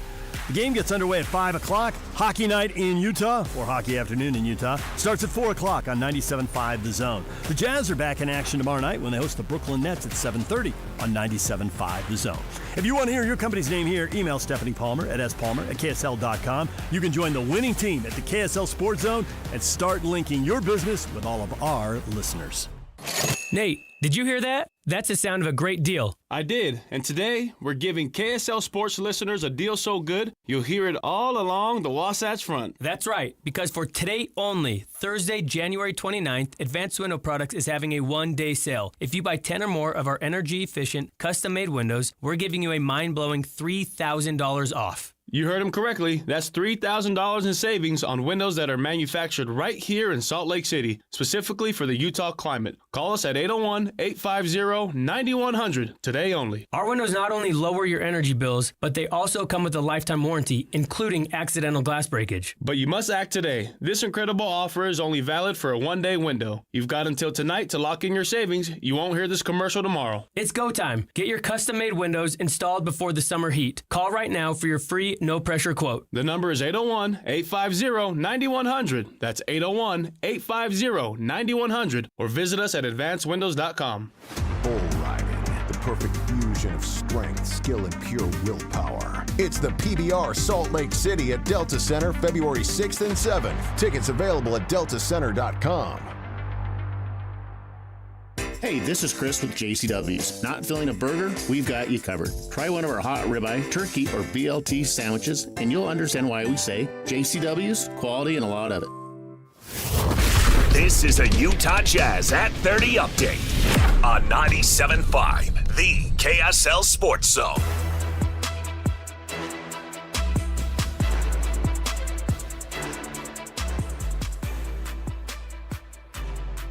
Jazz lost to the Warriors 140-124. Steph Curry leading all scorers with 27 points. Keontae George on what it's like playing against the Warriors.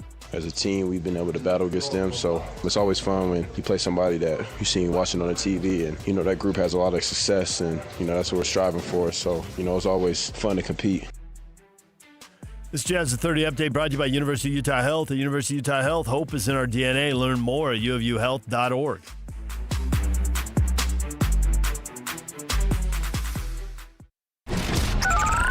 Over 2 decades of sports radio dominance in Utah. My favorite. This is DJ and PK on 97.5, the KSL Sports Zone.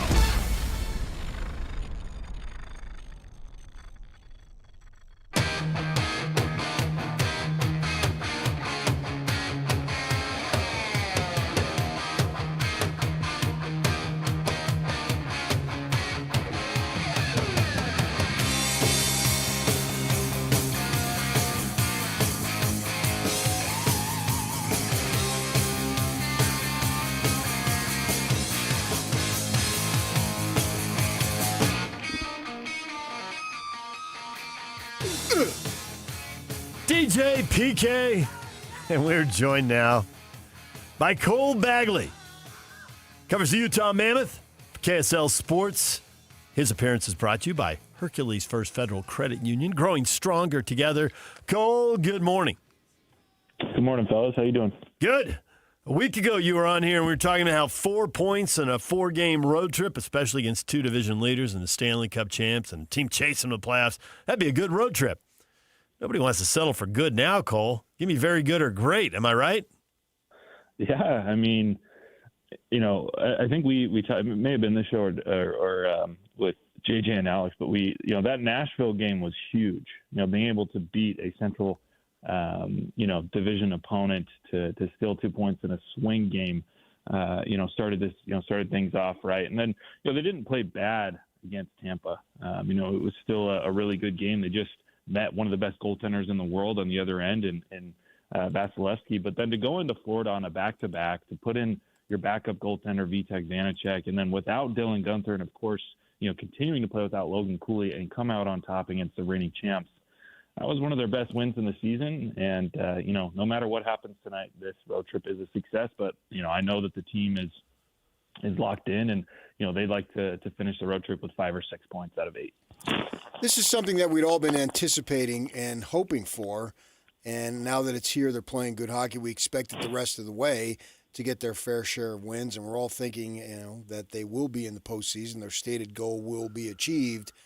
But even with that in mind, even though we expected it, you don't take it lightly that we anticipated it, maybe not expected it. You don't take it lightly that it actually happened. What do you attribute this pretty good run to? Yeah, I think the biggest thing is maturity. After the win against Florida, I was able to ask, Sean Dursey about, hey, you guys have been playing, some really good hockey. There's obviously been growth, and then, and tonight demonstrated that. But in your opinion, how did this win demonstrate growth? And he said, look, the biggest thing for us is to have that next game mentality, and it's to make sure that we continue to play the same brand of hockey every single night. He said that along the course of the season, they knew all along what they needed to do, but there was too much talk and not enough action. Well, now they've been able to apply that action, and like I said, I think that demonstrates maturity. Last year they lacked a lot of maturity. They were unable to put together streaks like this. To win 7 games in a row, to get points out of 9 straight, and then to lose one, but then to get back on track and to win a couple more in a row. That's what it takes to be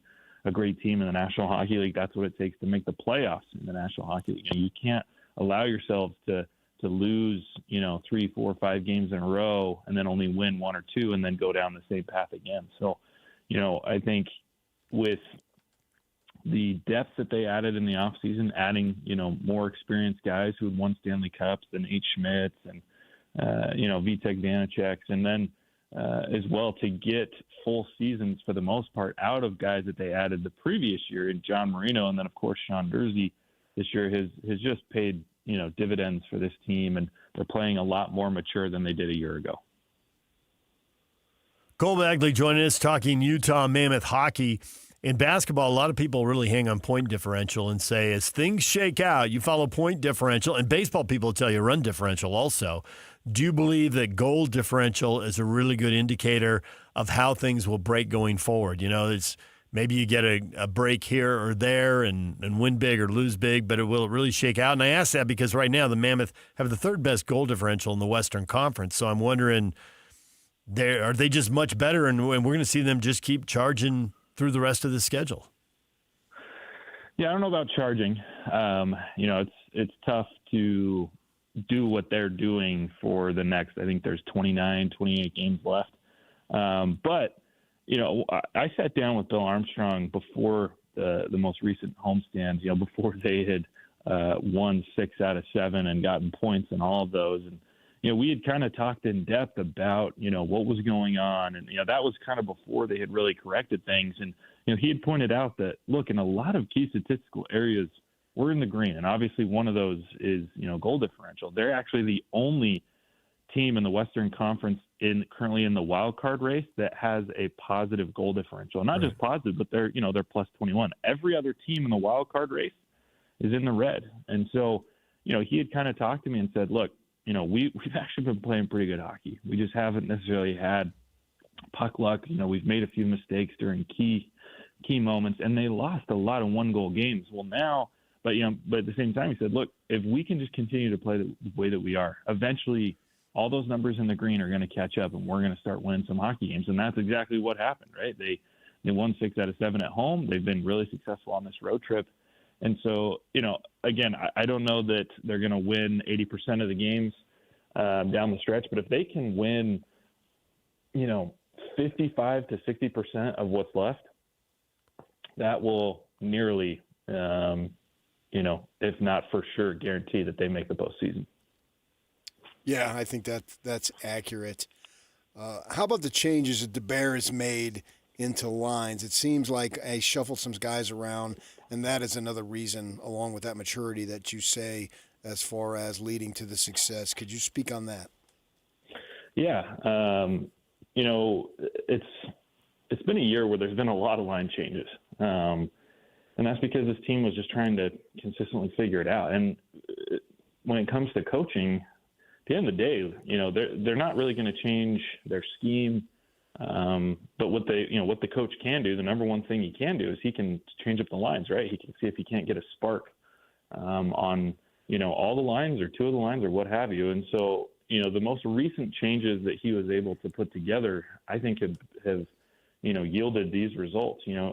Putting Lawson Krause up on that top line of Nick Schmaltz and Clayton Keller, that added physicality, that added net front presence has really, allowed those three to thrive together because, Schmaltz and Keller are more of kind of facilitators and they work really well together, but they're not necessarily always driving towards the net. They're not big bodies. But then you get, a big rig like Lawson Krause in there who's about 6'3", 6'4", and he has done a magnificent job at getting in front of the net, crowding the crease, battling in the dirty areas, and helping that line to reload. And then you go down from there, that second and third lines. First when they first changed them, when they dropped Gunther to the third and they put Daniil Boot up to the second, there was kind of a lot of questioning, not only from the fans but kind of throughout the league when people started to see that. I remember when I tweeted it out that people were like, "Oh, what's going on in Utah? It's a shame that Dylan Gunther has to play outside the top six." But again, it was a stroke of brilliance because, when Bear explained it, and I even talked to Gunther about it, and they weren't really concerned about top six. It didn't matter who was on the second, who was on the third. This team just wanted to win hockey games. And so to have that attitude, for Gunther to have that attitude to drop down, down to the third, but he was playing with Jack McBain. And again, there was some brilliance there because that second line with just Gunther, Hayton, and Peterka lacked physicality. They lacked size. Well, then you switch Boot up to that second. You gave that line exactly what they needed. And the same thing with the third. It was Carcone, McBain, and Boot. A little bit, not too much physicality, but not enough speed, not enough creativity. Well, you drop Gunther down there, and that's exactly what he's done. So, it was just a combination of games that really complement each other. And I think that has yielded these, incredible results over the last month. Isn't it also true that the head coach can control? I mean, there are chances starting into periods and you get the TV timeouts in the middle of stoppage where you can slide more ice time to the top six. But if you've truly got depth all the way across the three lines, if the coach deploys the guys a little differently over the course of the game, can't you wear people down and create some really good matchups because everybody's got to play the third line at some point, and you make sure no matter when they do it, you have a strong line out there against them?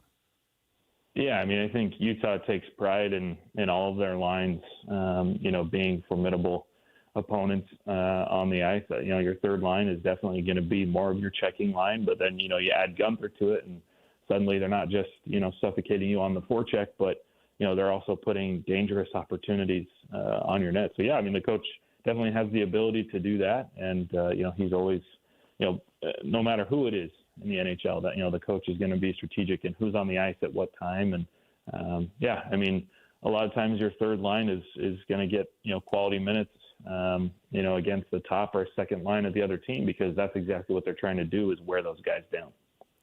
What do they do when Cooley comes back? That's a good question because this team is just playing so well. But I think, Cooley, he's a top six type guy. But where do you slot him? Do you replace Barrett Hayton on the second line with Logan Cooley, but then you're faced with the decision of, well, where do you put Barrett Hayton? Because you're not going to take Lawson Krause off the top line because he's playing so well with Keller and Schmaltz. You're not going to take Jack McBain off the third line, and you're not going to take Kevin Stemlin off the fourth. Like, those guys have just played so well in those positions. So it's going to be tough. I would, if I had to guess, I'd probably say that they slot him into the top six, probably on the second line. I think it would make the most sense for him to then center that line. But luckily, I don't have to make those decisions, and we'll see what Bear ends up doing. Well, it's just 4 games now in 8 days before we hit the 3-week Olympic break. So have you circled February 25, Colorado, the return to action for the team after the Olympics as Cooley's return from injury? Yeah, I think at this point, there's really no reason to bring him back before the Olympics. Again, going back to that conversation I had with Bill Armstrong a couple weeks ago, he kind of broadened Cooley's return table to, he said he could come back either before or after the Olympics.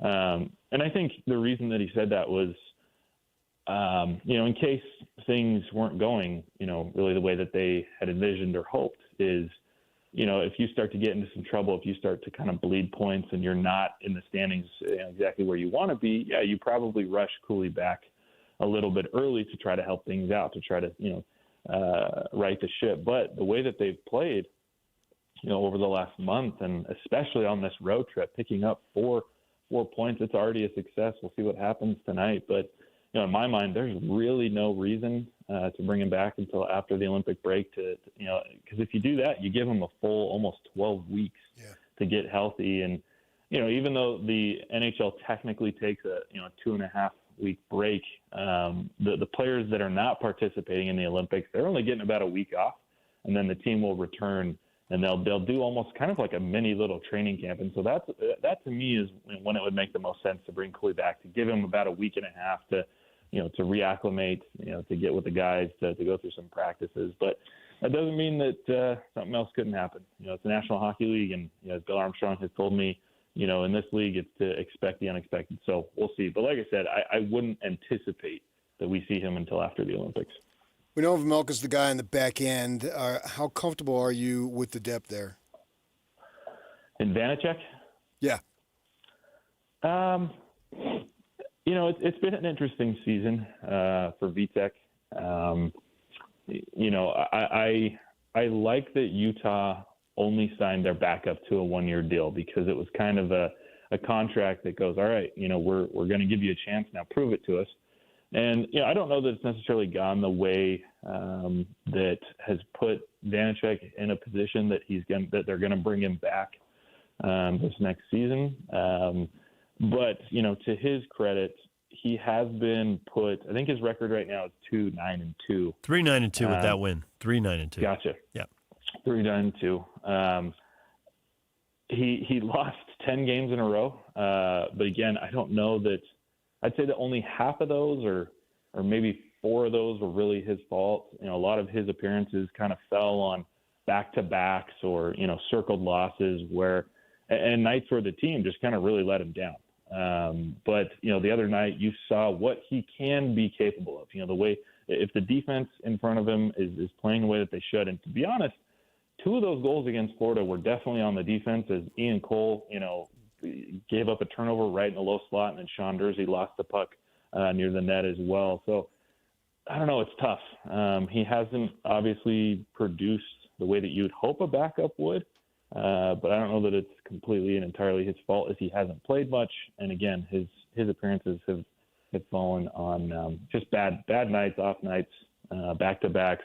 With that being said, if this team does make the postseason, I would anticipate that Vejmelka is going to play the vast majority, if not all of those games, once they enter the playoffs. His goals against average is 2.93, and his save percentage is about 88.5. Is that good enough for a backup? Where should a backup goaltender's numbers be for those areas? Yeah, usually you want to see him into like the 8-9s. That's going to give you a really good chance to rip off wins when you have to put your backup goaltender in. His save percentage isn't terrible, nor is his goals against, but it's the fact that, he's only won 3 out of, 16 games, 15 games. That's where it's tough, is he just hasn't fully stepped up in those moments where, you would hope that he's at least winning 50% of his games if he's going to play that few. Yeah. In that streak you talk about, though, they lost to Colorado. They lost in Denver. They lost 1-0 to certainly the best team in the West and arguably the best team in the league. Maybe they fattened up against a Western Conference that doesn't have as much depth. But either way, in a 2-0 shutout loss in Calgary, there were chances where he played well enough and they defended well enough to break the streak. But, this last win is the first time that he's played in a game where they scored 4 goals. Yeah, I mean, that's what I said. Like, I just don't think that I'd say half of those losses were probably on him and the other half just weren't. That 1-goal loss to Colorado, you couldn't have asked for anything more. He gave you every chance in that game, to win it. But if you can't score goals, it doesn't matter how good your goalie plays. If you can't put the puck in the back of the net, you're not going to win those. So, yeah, he's had good flashes. I do think he is a good goaltender, but he just hasn't really found his stride. And maybe this win against Florida will do that. That's his former team. He won a Stanley Cup with them a year ago. And, a lot of the guys had commented that they really wanted to win that game for him, to help him get it done. And he was really happy the other night. So, sometimes all it takes is to get a win when you really need one, and then you can get into a stride. Well, Cole, we appreciate it. Thanks for joining us. We'll talk to you again next week. All right. Thanks, fellas. There's Cole Bagley joining us to talk about the Utah Mammoth, trying to close out with a third win on this 4-game road trip. They'll be at Carolina tomorrow night. The puck drops at 5 o'clock right here on The Zone. DJ and PK coming up top of the hour. Matt Tate covers the Kansas Jayhawks. They're playing BYU, battling nationally ranked teams. A big game in the Big 12 Saturday afternoon. We'll talk with Matt about that at the top of the hour. Stay with us. And now, a look at traffic from the KSL Traffic Center. Been no relief on either north or southbound I-15 this morning. The two crashes that have caused delays are still ongoing in the Sandy area. Still very foggy, as well as limited visibility to try to get into Davis and Weber County. Also in downtown Salt Lake City this moment as well. This update is brought to you by UTA. When you take UTA, you can do just about anything while you ride. You won't even notice all the traffic you're missing along the way. Plan your trip today at rideuta.com. With your KSL traffic update, I'm Jake Hatch right here on 97.5, the KSL Sports Zone.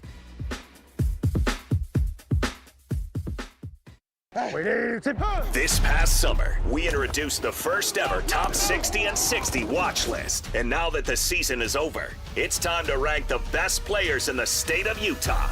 It's the Top 60 and 60 ranking show, presented by Kenny J's Barbecue. Beginning at noon on February 4th, the Zone will rank the players that made the biggest impact on the state from the 2025 season. Live from Kenny J's Barbecue at the District in South Jordan, it's the Top 60 and 60 ranking show, presented by Kenny J's Barbecue, where you can get 10% off your catering order at KennyJ'sBBQ.com. This is 97.5, the KSL Sports Zone.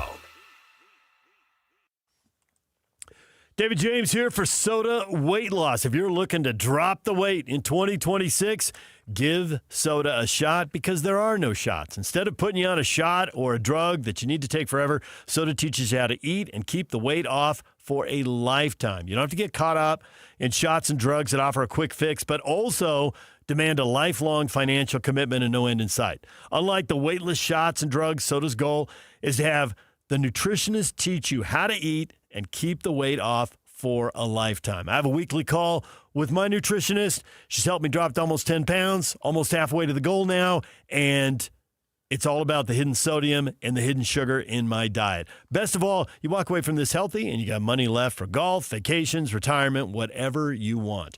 For more information, go to sodaweightloss.com. That's SOTA weightloss.com. Or you can call and talk to a nutritionist now at 866-800-SODA, 866-800-SOTA. Soda, join us for a short time to have results that last a lifetime. Fox Sports Radio. Did you know we're on YouTube? Did you know you can find all of your favorite shows on YouTube? Look at us. We're waving at you right now. Did you know that you can find the best clips and the best videos from your favorite shows? All the interviews, clips, everything is there. This is why you're the smartest listeners in the world. Completely agree. Because you went to YouTube and you searched Fox Sports Radio, and you were the ones that hit the subscribe button and the notification bell. You're the ones that watch videos from Two Pros and a Cup of Joe with Jonas Knox, Brady Quinn, and LeVar Arrington. You can't even make this up. You got some holy water in your bag, baby. Dan Patrick, Colin Cowherd. Wow. Covino and Rich, The Odd Couple with Rob Parker and Kelvin Washington. Oh, my God. Oh, boy. The Jason Smith Show with Mike Harmon. Think about that for a second. And The Ben Maller Show. Fox Sports Radio. On YouTube. That's strong stuff. By searching Fox Sports Radio. Check us out on YouTube. Subscribe. Hit that thumbs up icon and comment away.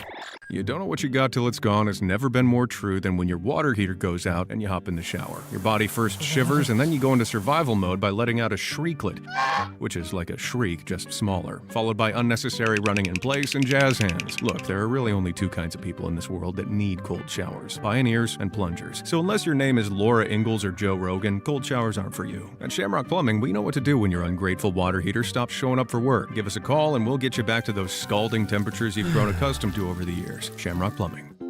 The best blanket ever is also the best Valentine's gift ever. Exclusive Valentine's blankets only available at Minky Couture and just in time for Valentine's Day. Save 50% off any regularly priced Minky Couture blanket using promo code ZONE50 at checkout.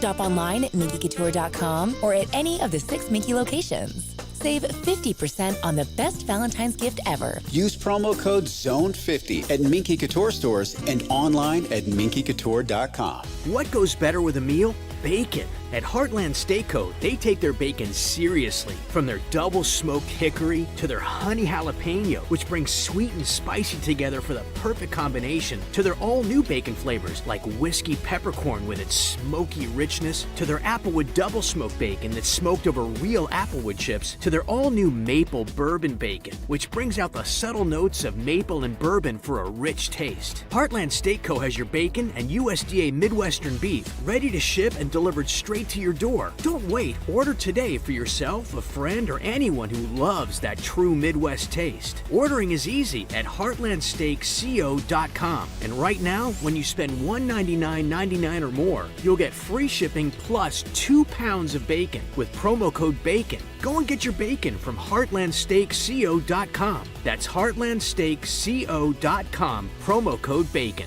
Taste the Heartland difference. Tonight on KSL, artificial intelligence is making it tougher than ever to spot a scam. Like an idiot, I just kept sending money. But can you turn to technology to keep you safe? The KSL investigators put some of the top scam detection apps to the test. See what they catch. Well, it's asking the right questions, right? Yeah. And what they miss. Uh-oh. And it froze. AI Revolution, scanning for scams. Tonight at 10. The KSL Sports Zone and Beehive Meals are honoring people that impact youth sports in our communities. Nominate the youth sports volunteer you know for the Beehive Meals Hero of the Week at KSLSports.com/contest. This is a Utah Mammoth at 50 update on 97.5, the KSL Sports Zone.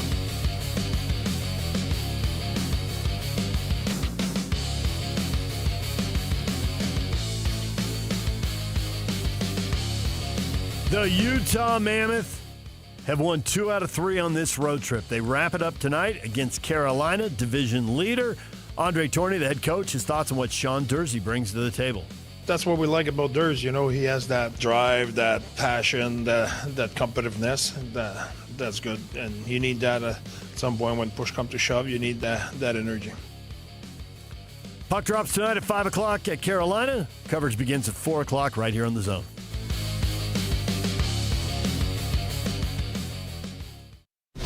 Nobody brings you better coverage of the teams you're passionate about than these guys. Try some more. This is DJ and PK on 97.5, the KSL Sports Zone.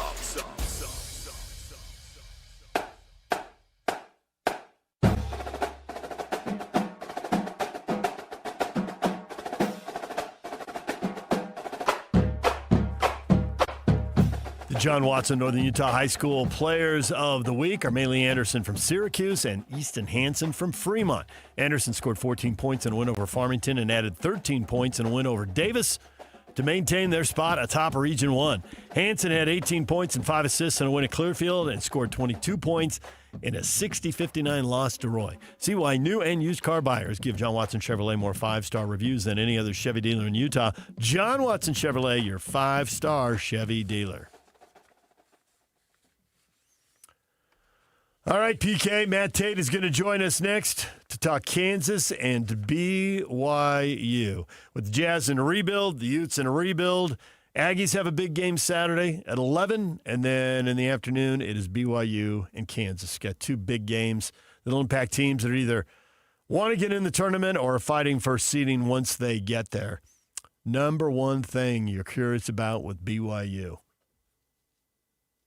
Or you know it all. You've seen it enough now. We know the story. Let's just get on to March Madness. Well, I think for them, I want to see this Peterson kid, and I want to make sure that for the BYU Cougar aspect of it, that AJ doesn't look at it like, okay, me against him, mano y mano, 1v1. That won't work for 40 minutes. Play some team basketball along the way there. Right, I know. But for the Cougars, they've gotten off to such slow starts that it's important for them, particularly on the road, to be able to stay right there. It is ironic for a team that clearly has challenges when it comes to depth.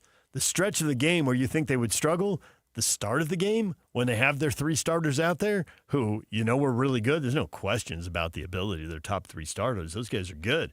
Odd that they keep getting off to bad starts with those guys on the floor. Yeah, but I do want to see both these guys play head-to-head in a sense.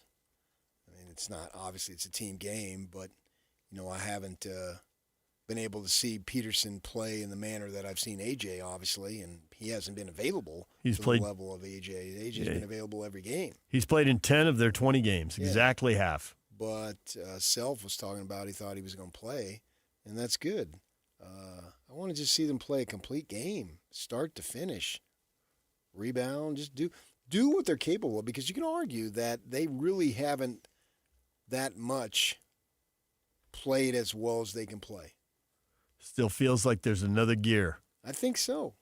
Yeah, and they played well. They wouldn't mostly. They wouldn't be 17-3 if they hadn't played well. I think that they're good enough to go into Canada. Now, ironically, the last 2 years, the 2 years they've been in the conference, they've done that. And last year, we remember that game. We remember that alley-oop play to Hall at the end there. I mean, he goes and throws it down, kind of punctuate the win. That was fun. Can they beat Kansas 3 years in a row, 2 of them on the road? Yeah, that would be awesome if they would do that and keep building. This is a crescendo that they're building toward, right? And there's time for them to be on the upswing. They haven't played their best basketball, nor would you want them to. If you're playing your best basketball in January, you're probably setting yourself up for March disappointment. But I think, if you can substitute the words best for consistent, they haven't been consistent. In literal games, within the actual game, there's wild swings. 8 to 10 minute stretches of wait a minute, you guys are better than this. Yeah. You're watching that first half, about midway through the first half on Monday. They're turning the ball over. They're letting Arizona, not that they need to get confidence, but, it's a tough environment and all. And they're able to build up a lead you're making hypotheticals here, but just say that lead didn't stretch out and only got to 12.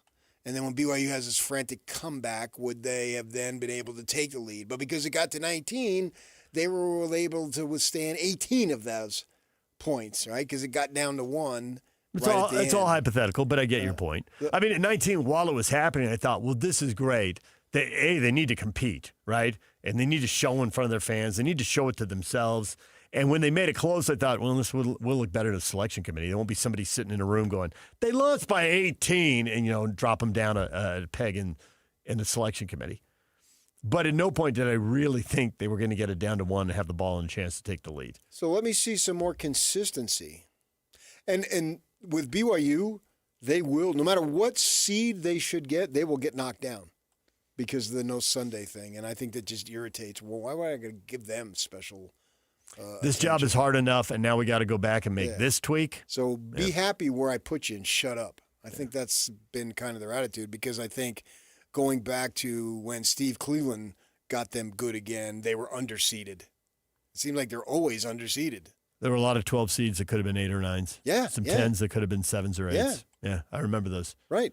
Clearly. Now, maybe it is a little easier to do all that when you're at the top, because there's a bunch of stuff the committee has to do to accommodate the top 16 seeds. So if you get into that, they're already building it around you a little bit. There's still accommodations that might need to be made.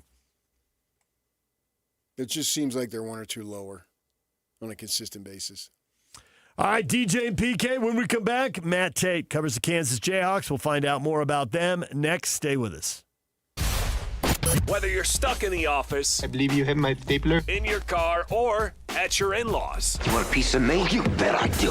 The Zone is with you every step of the way. Download the KSL Sports app to get live streaming of your favorite shows and access to all the latest updates on your favorite teams. Your home for the best coverage of the Utes, Cougars, Jazz, and Mammoth is on air, online, and on the KSL Sports app. This is 97.5, the KSL Sports Zone.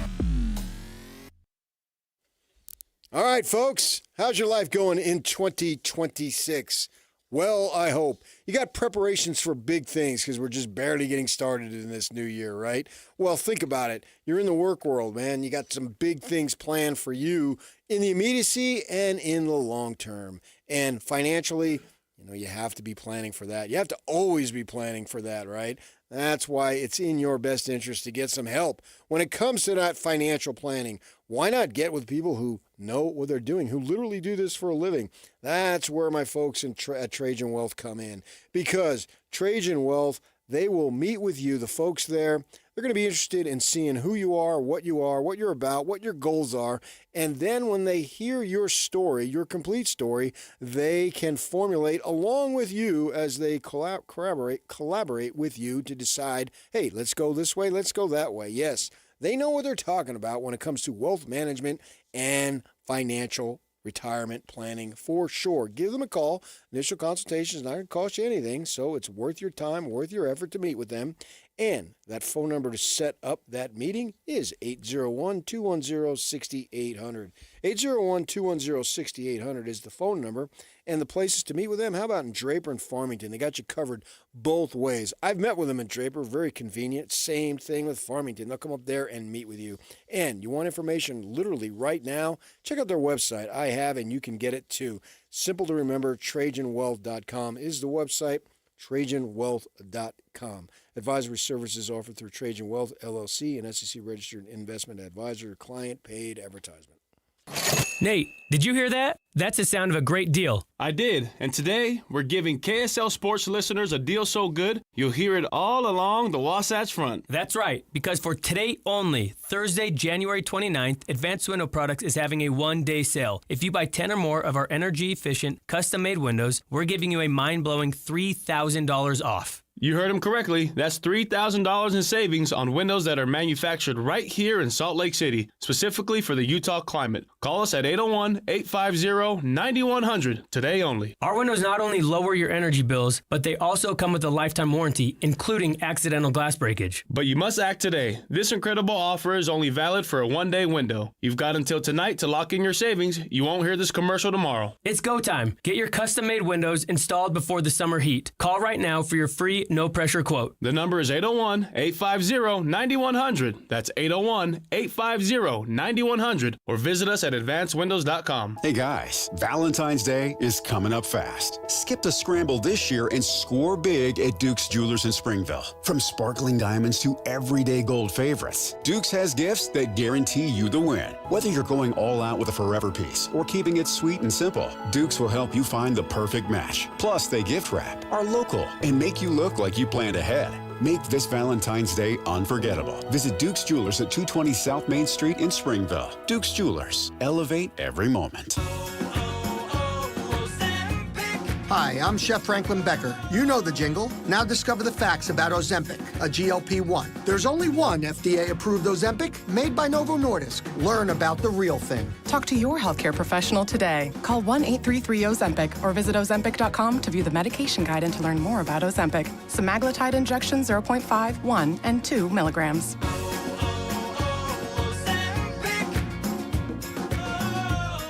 Get in the zone, AutoZone. Brian's headed to the basketball court, but he's sick of this check engine light. So he goes to AutoZone for the free Fix Finder service, Welcome to AutoZone. What are you working on today? where a friendly AutoZoner reads the light in just a few minutes and gives him a detailed report, No big, just a loose gas cap. and gets him to the court with a tight gas cap and tighter defense. The free Fix Finder service at AutoZone. No hassles, just help. Get in the zone, AutoZone. Restrictions apply. The boat buying event you've been waiting for. The Boat Show and Water Sports Expo, January 29th through February 1st. Fun for the whole family. Don't miss the reptile show with scales and tails. Watch the BMX pros perform. Buy the boat of your dreams. Register to win a 5-day Alaskan fishing trip. 1280 The Zone invites you to the Boat Show and Water Sports Expo, January 29th through February 1st. Save $2 at UtahBoatShow.com. The boat show is here, better climb aboard. Planning a party or office lunch? Let Kenny J's Barbecue bring the flavor to you. From 10 to 1,000 guests, Kenny J's has you covered with slow smoked ribs, juicy brisket, and all the homestyle sides your crowd craves. Join Kenny J's Text Club for 20% off your next order. Text Kenny J to 833-643-5686. Visit KennyJ'sBarbecue.com. Kenny J's Barbecue, where every event becomes a celebration. Broadcasting from the Mountain Home Services Studio, this is 97.5 KZNS FM Colville, 1280 KZNS AM Salt Lake City, and 102.7 KSL FM HD2 Salt Lake City Midvale. This is 97.5, the KSL Sports Zone. This is Utah's best coverage of the Utes, Cougars, Jazz, and Mammoth. Here we go. From the guys who have been there for all the biggest moments in Utah sports history, you're listening to DJ and PK on 97.5, the KSL Sports Zone.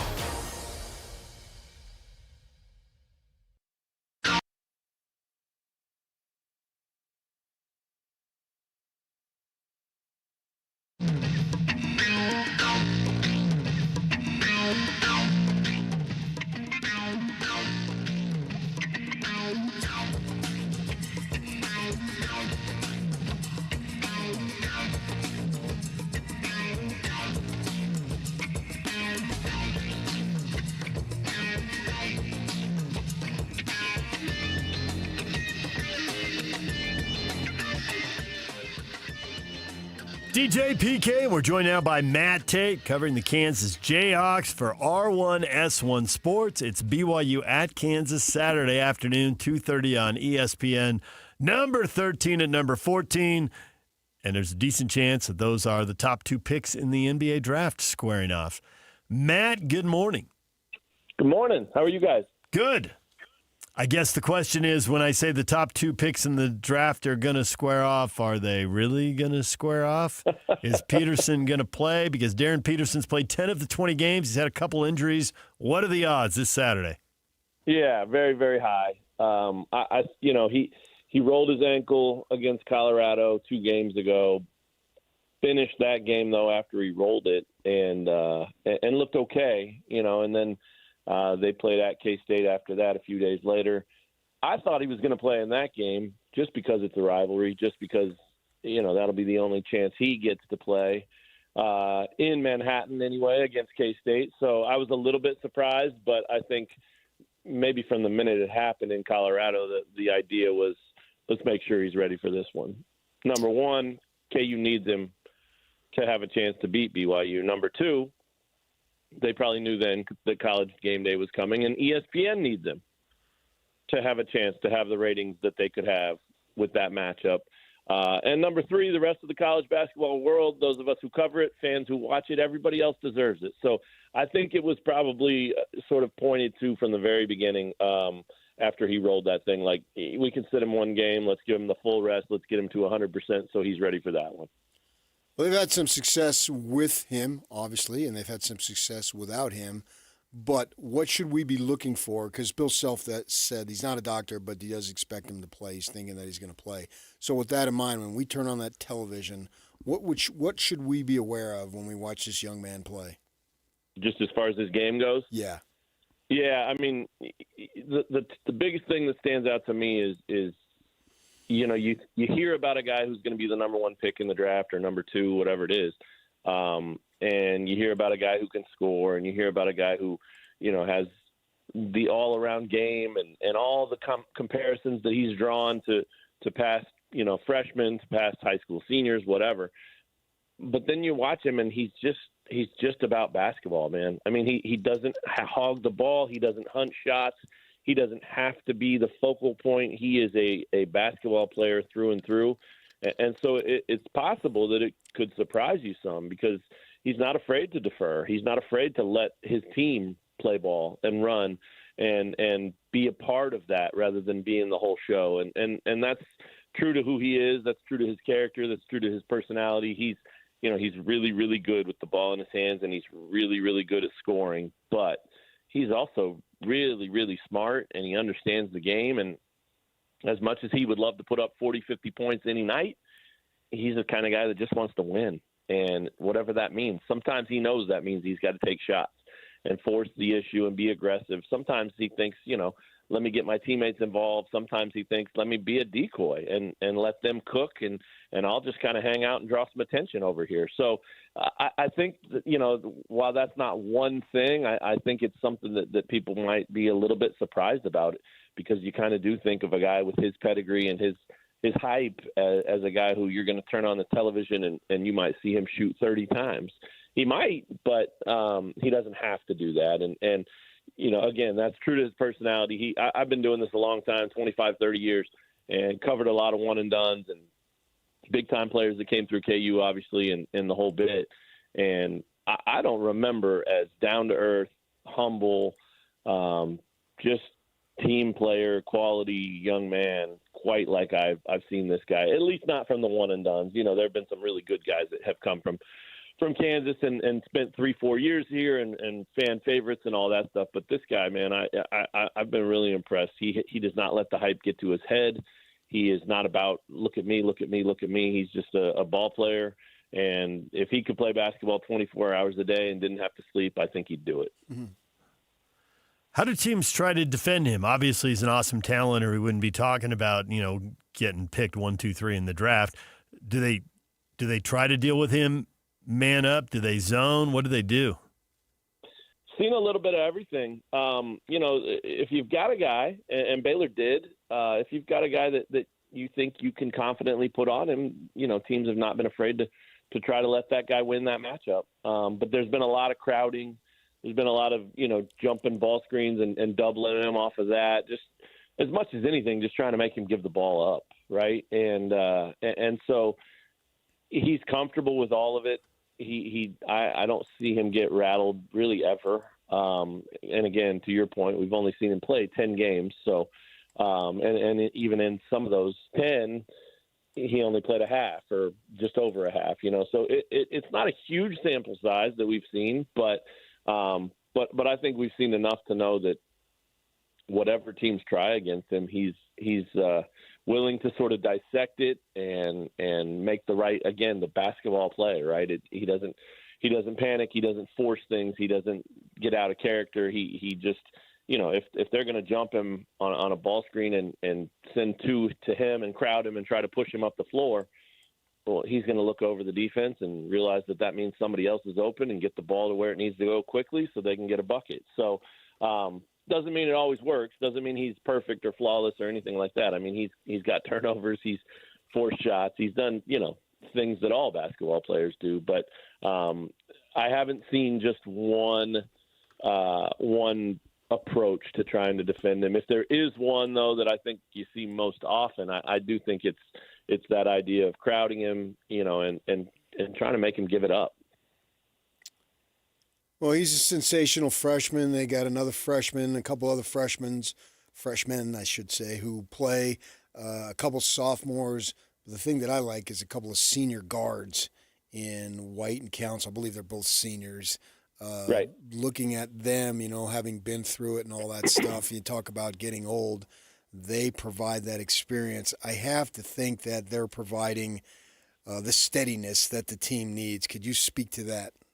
There's no doubt about it. And a lot of that comes from when Darren hasn't played. I mean, when he was out, especially early in the season, when he was dealing with his cramps and his hamstring, I guess, those guys had to step up. And I think that they being the Kansas basketball program and Bill Self specifically, I mean, they always kind of view that as long as we can get Darren back, this could be a good thing, because it forces those guys to assert themselves. It forces them to play a role that could be beneficial when they plug Darren back into the lineup. And we've seen the good and the bad of that. I mean, it took him, he started the first 6 games of conference play, and that was obviously a really good stretch after he missed so many in the non-conference. So, it was great to see them get him back, but it was also, there was a learning curve there.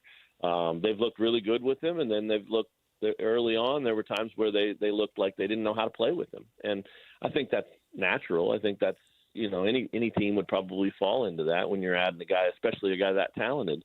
Guys have a tendency to throw them the ball and then stand around and watch. And it doesn't show up quite as much anymore. I think they've figured out, how they fit around him and how he fits with them and how it all clicks.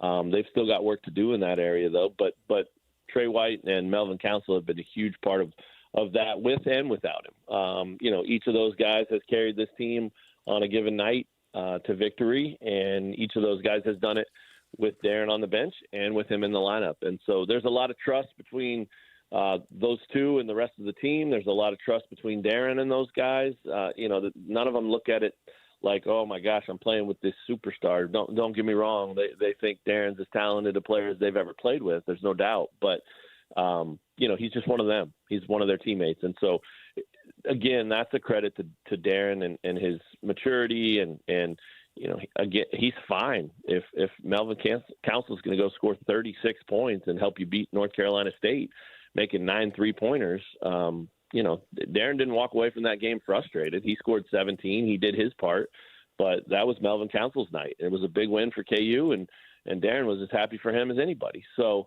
I think that the time they spent without him really allowed Council and Trey White to figure out their importance and figure out what they need to be for this team. And then now that they've kind of had some time to play together, they all fit together pretty nicely.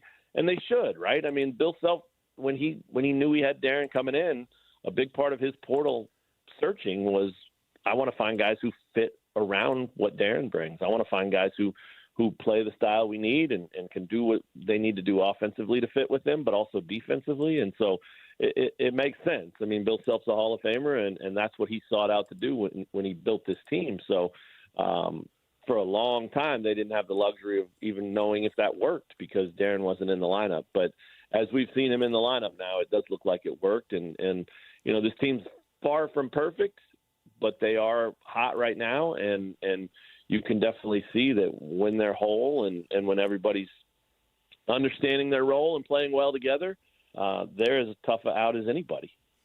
Matt Tate covers the Kansas Jayhawks for R1S1 Sports. He's joining us here to look ahead to Saturday afternoon's game at Kansas.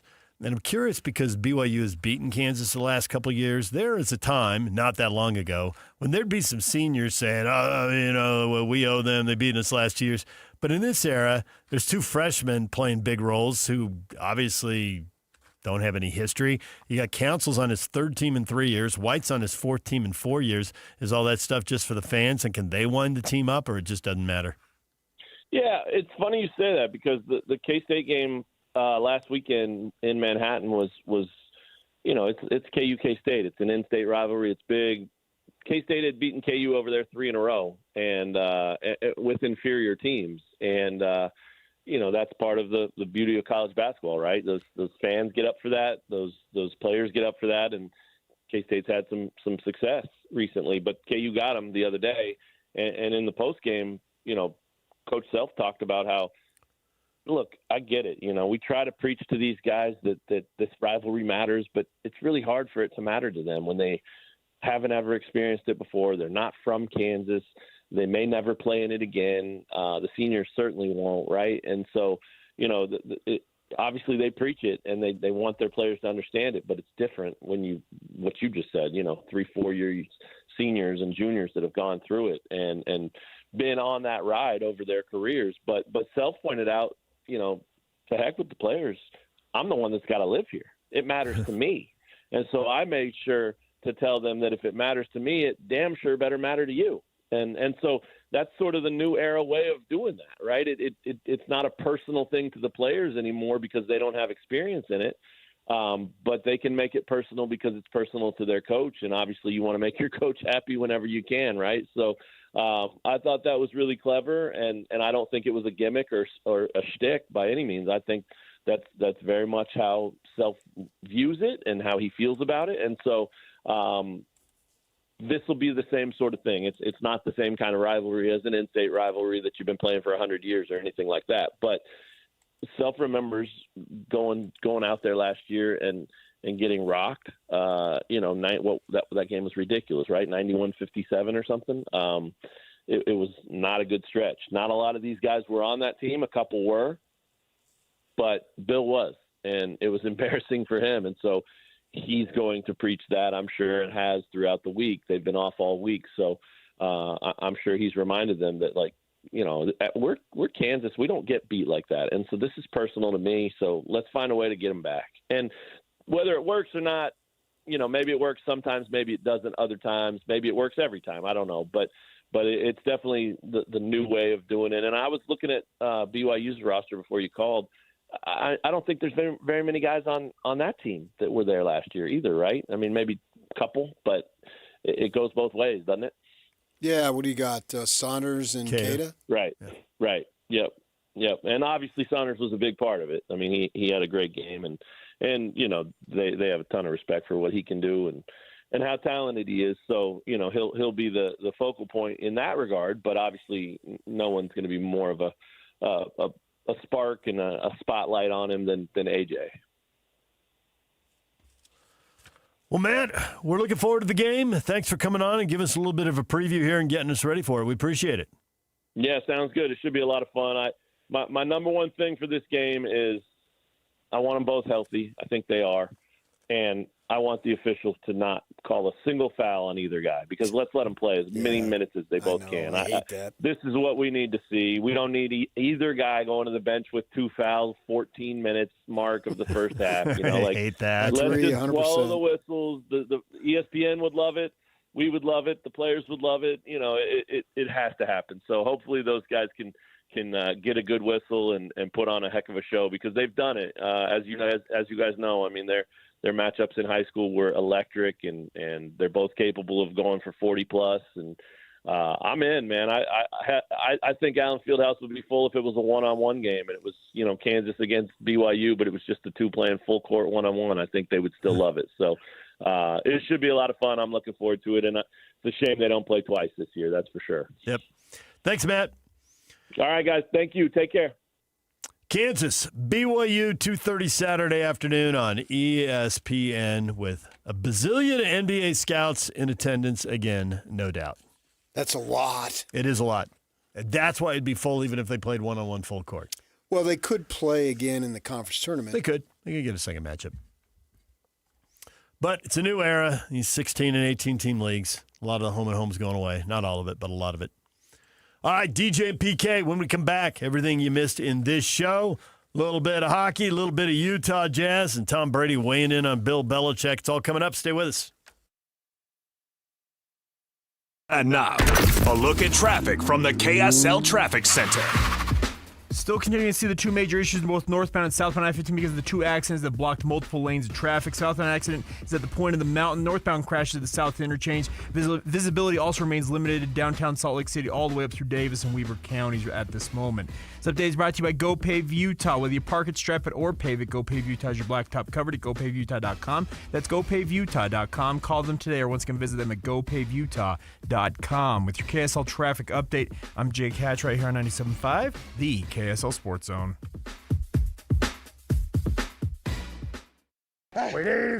This past summer, we introduced the first ever Top 60 and 60 watch list. And now that the season is over, it's time to rank the best players in the state of Utah. It's the Top 60 and 60 ranking show, presented by Kenny J's Barbecue. Beginning at noon on February 4th, the Zone will rank the players that made the biggest impact on the state from the 2025 season. Live from Kenny J's Barbecue at the District in South Jordan, it's the Top 60 and 60 ranking show, presented by Kenny J's Barbecue, where you can get 10% off your catering order at KennyJ'sBBQ.com. This is 97.5, the KSL Sports Zone. Welcome back to Winter Hack Radio, the place for clever hacks to survive the season. Icy driveway? Well, try spreading sand or birdseed to help with traction. Snowy puppy paws? Well, grab a whisk, brush it off, done. Catch COVID-19? Well, just get... Actually, there's no hack for COVID-19. But if you test positive, prescription medications for COVID exist. Ask your doctor if they're right for you. Visit PfizerForAll.com to learn more. Sponsored by Pfizer. This message comes from Viking, committed to exploring the world in comfort. Journey through the heart of Europe on an elegant Viking longship with thoughtful service, destination-focused dining, and cultural enrichment on board and on shore. With small ships that bring travelers closer to the destination, there's more time to explore. And every Viking voyage is all-inclusive, with no children and no casinos. Discover more at Viking.com. Brian Regan. My doctor looked at me and said, "Brian, you are way too sedentary."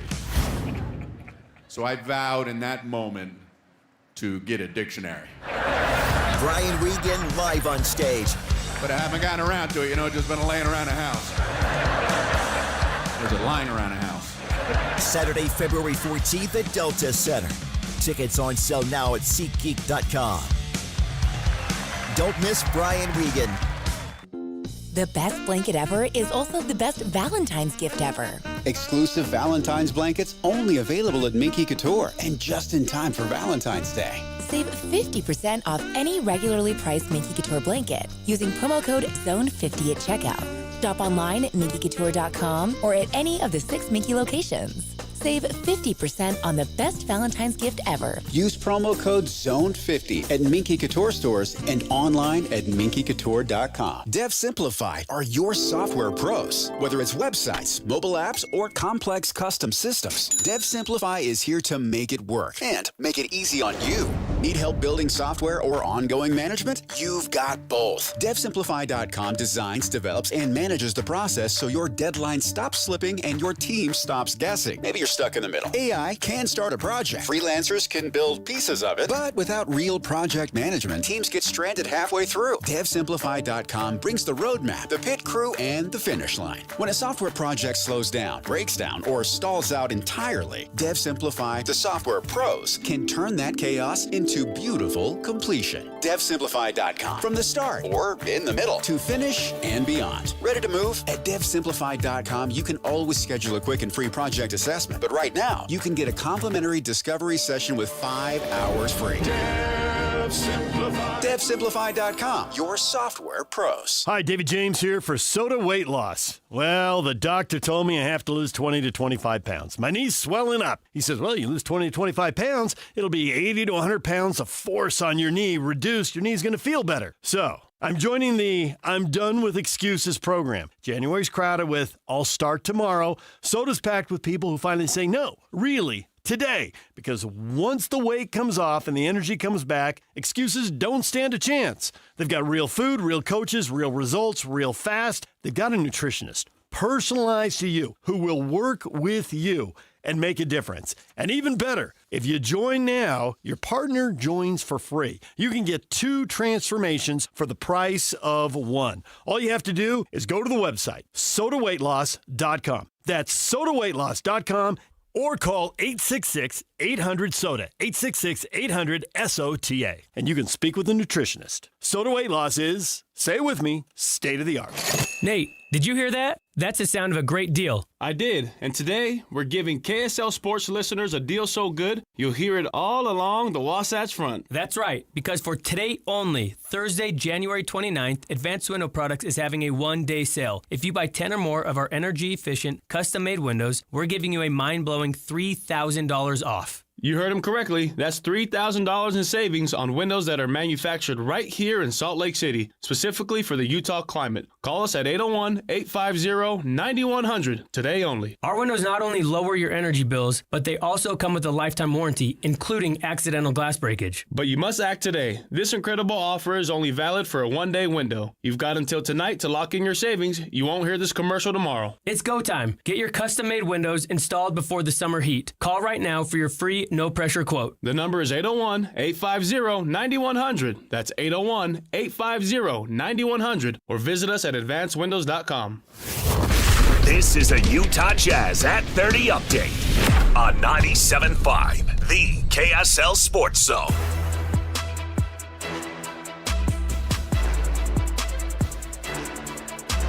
The Jazz lose to the Warriors 140-124. Steph Curry with 27 points to lead all scorers. Will Hardy says it's tough to stay with the Warriors' versatility. They find different places to make the ball static, and they cut. And so it's a lot of different situations that require communication. Sometimes it's 2 people involved, sometimes it's 3. And then obviously, Steph Curry, the threat of Steph Curry is something that we all react to.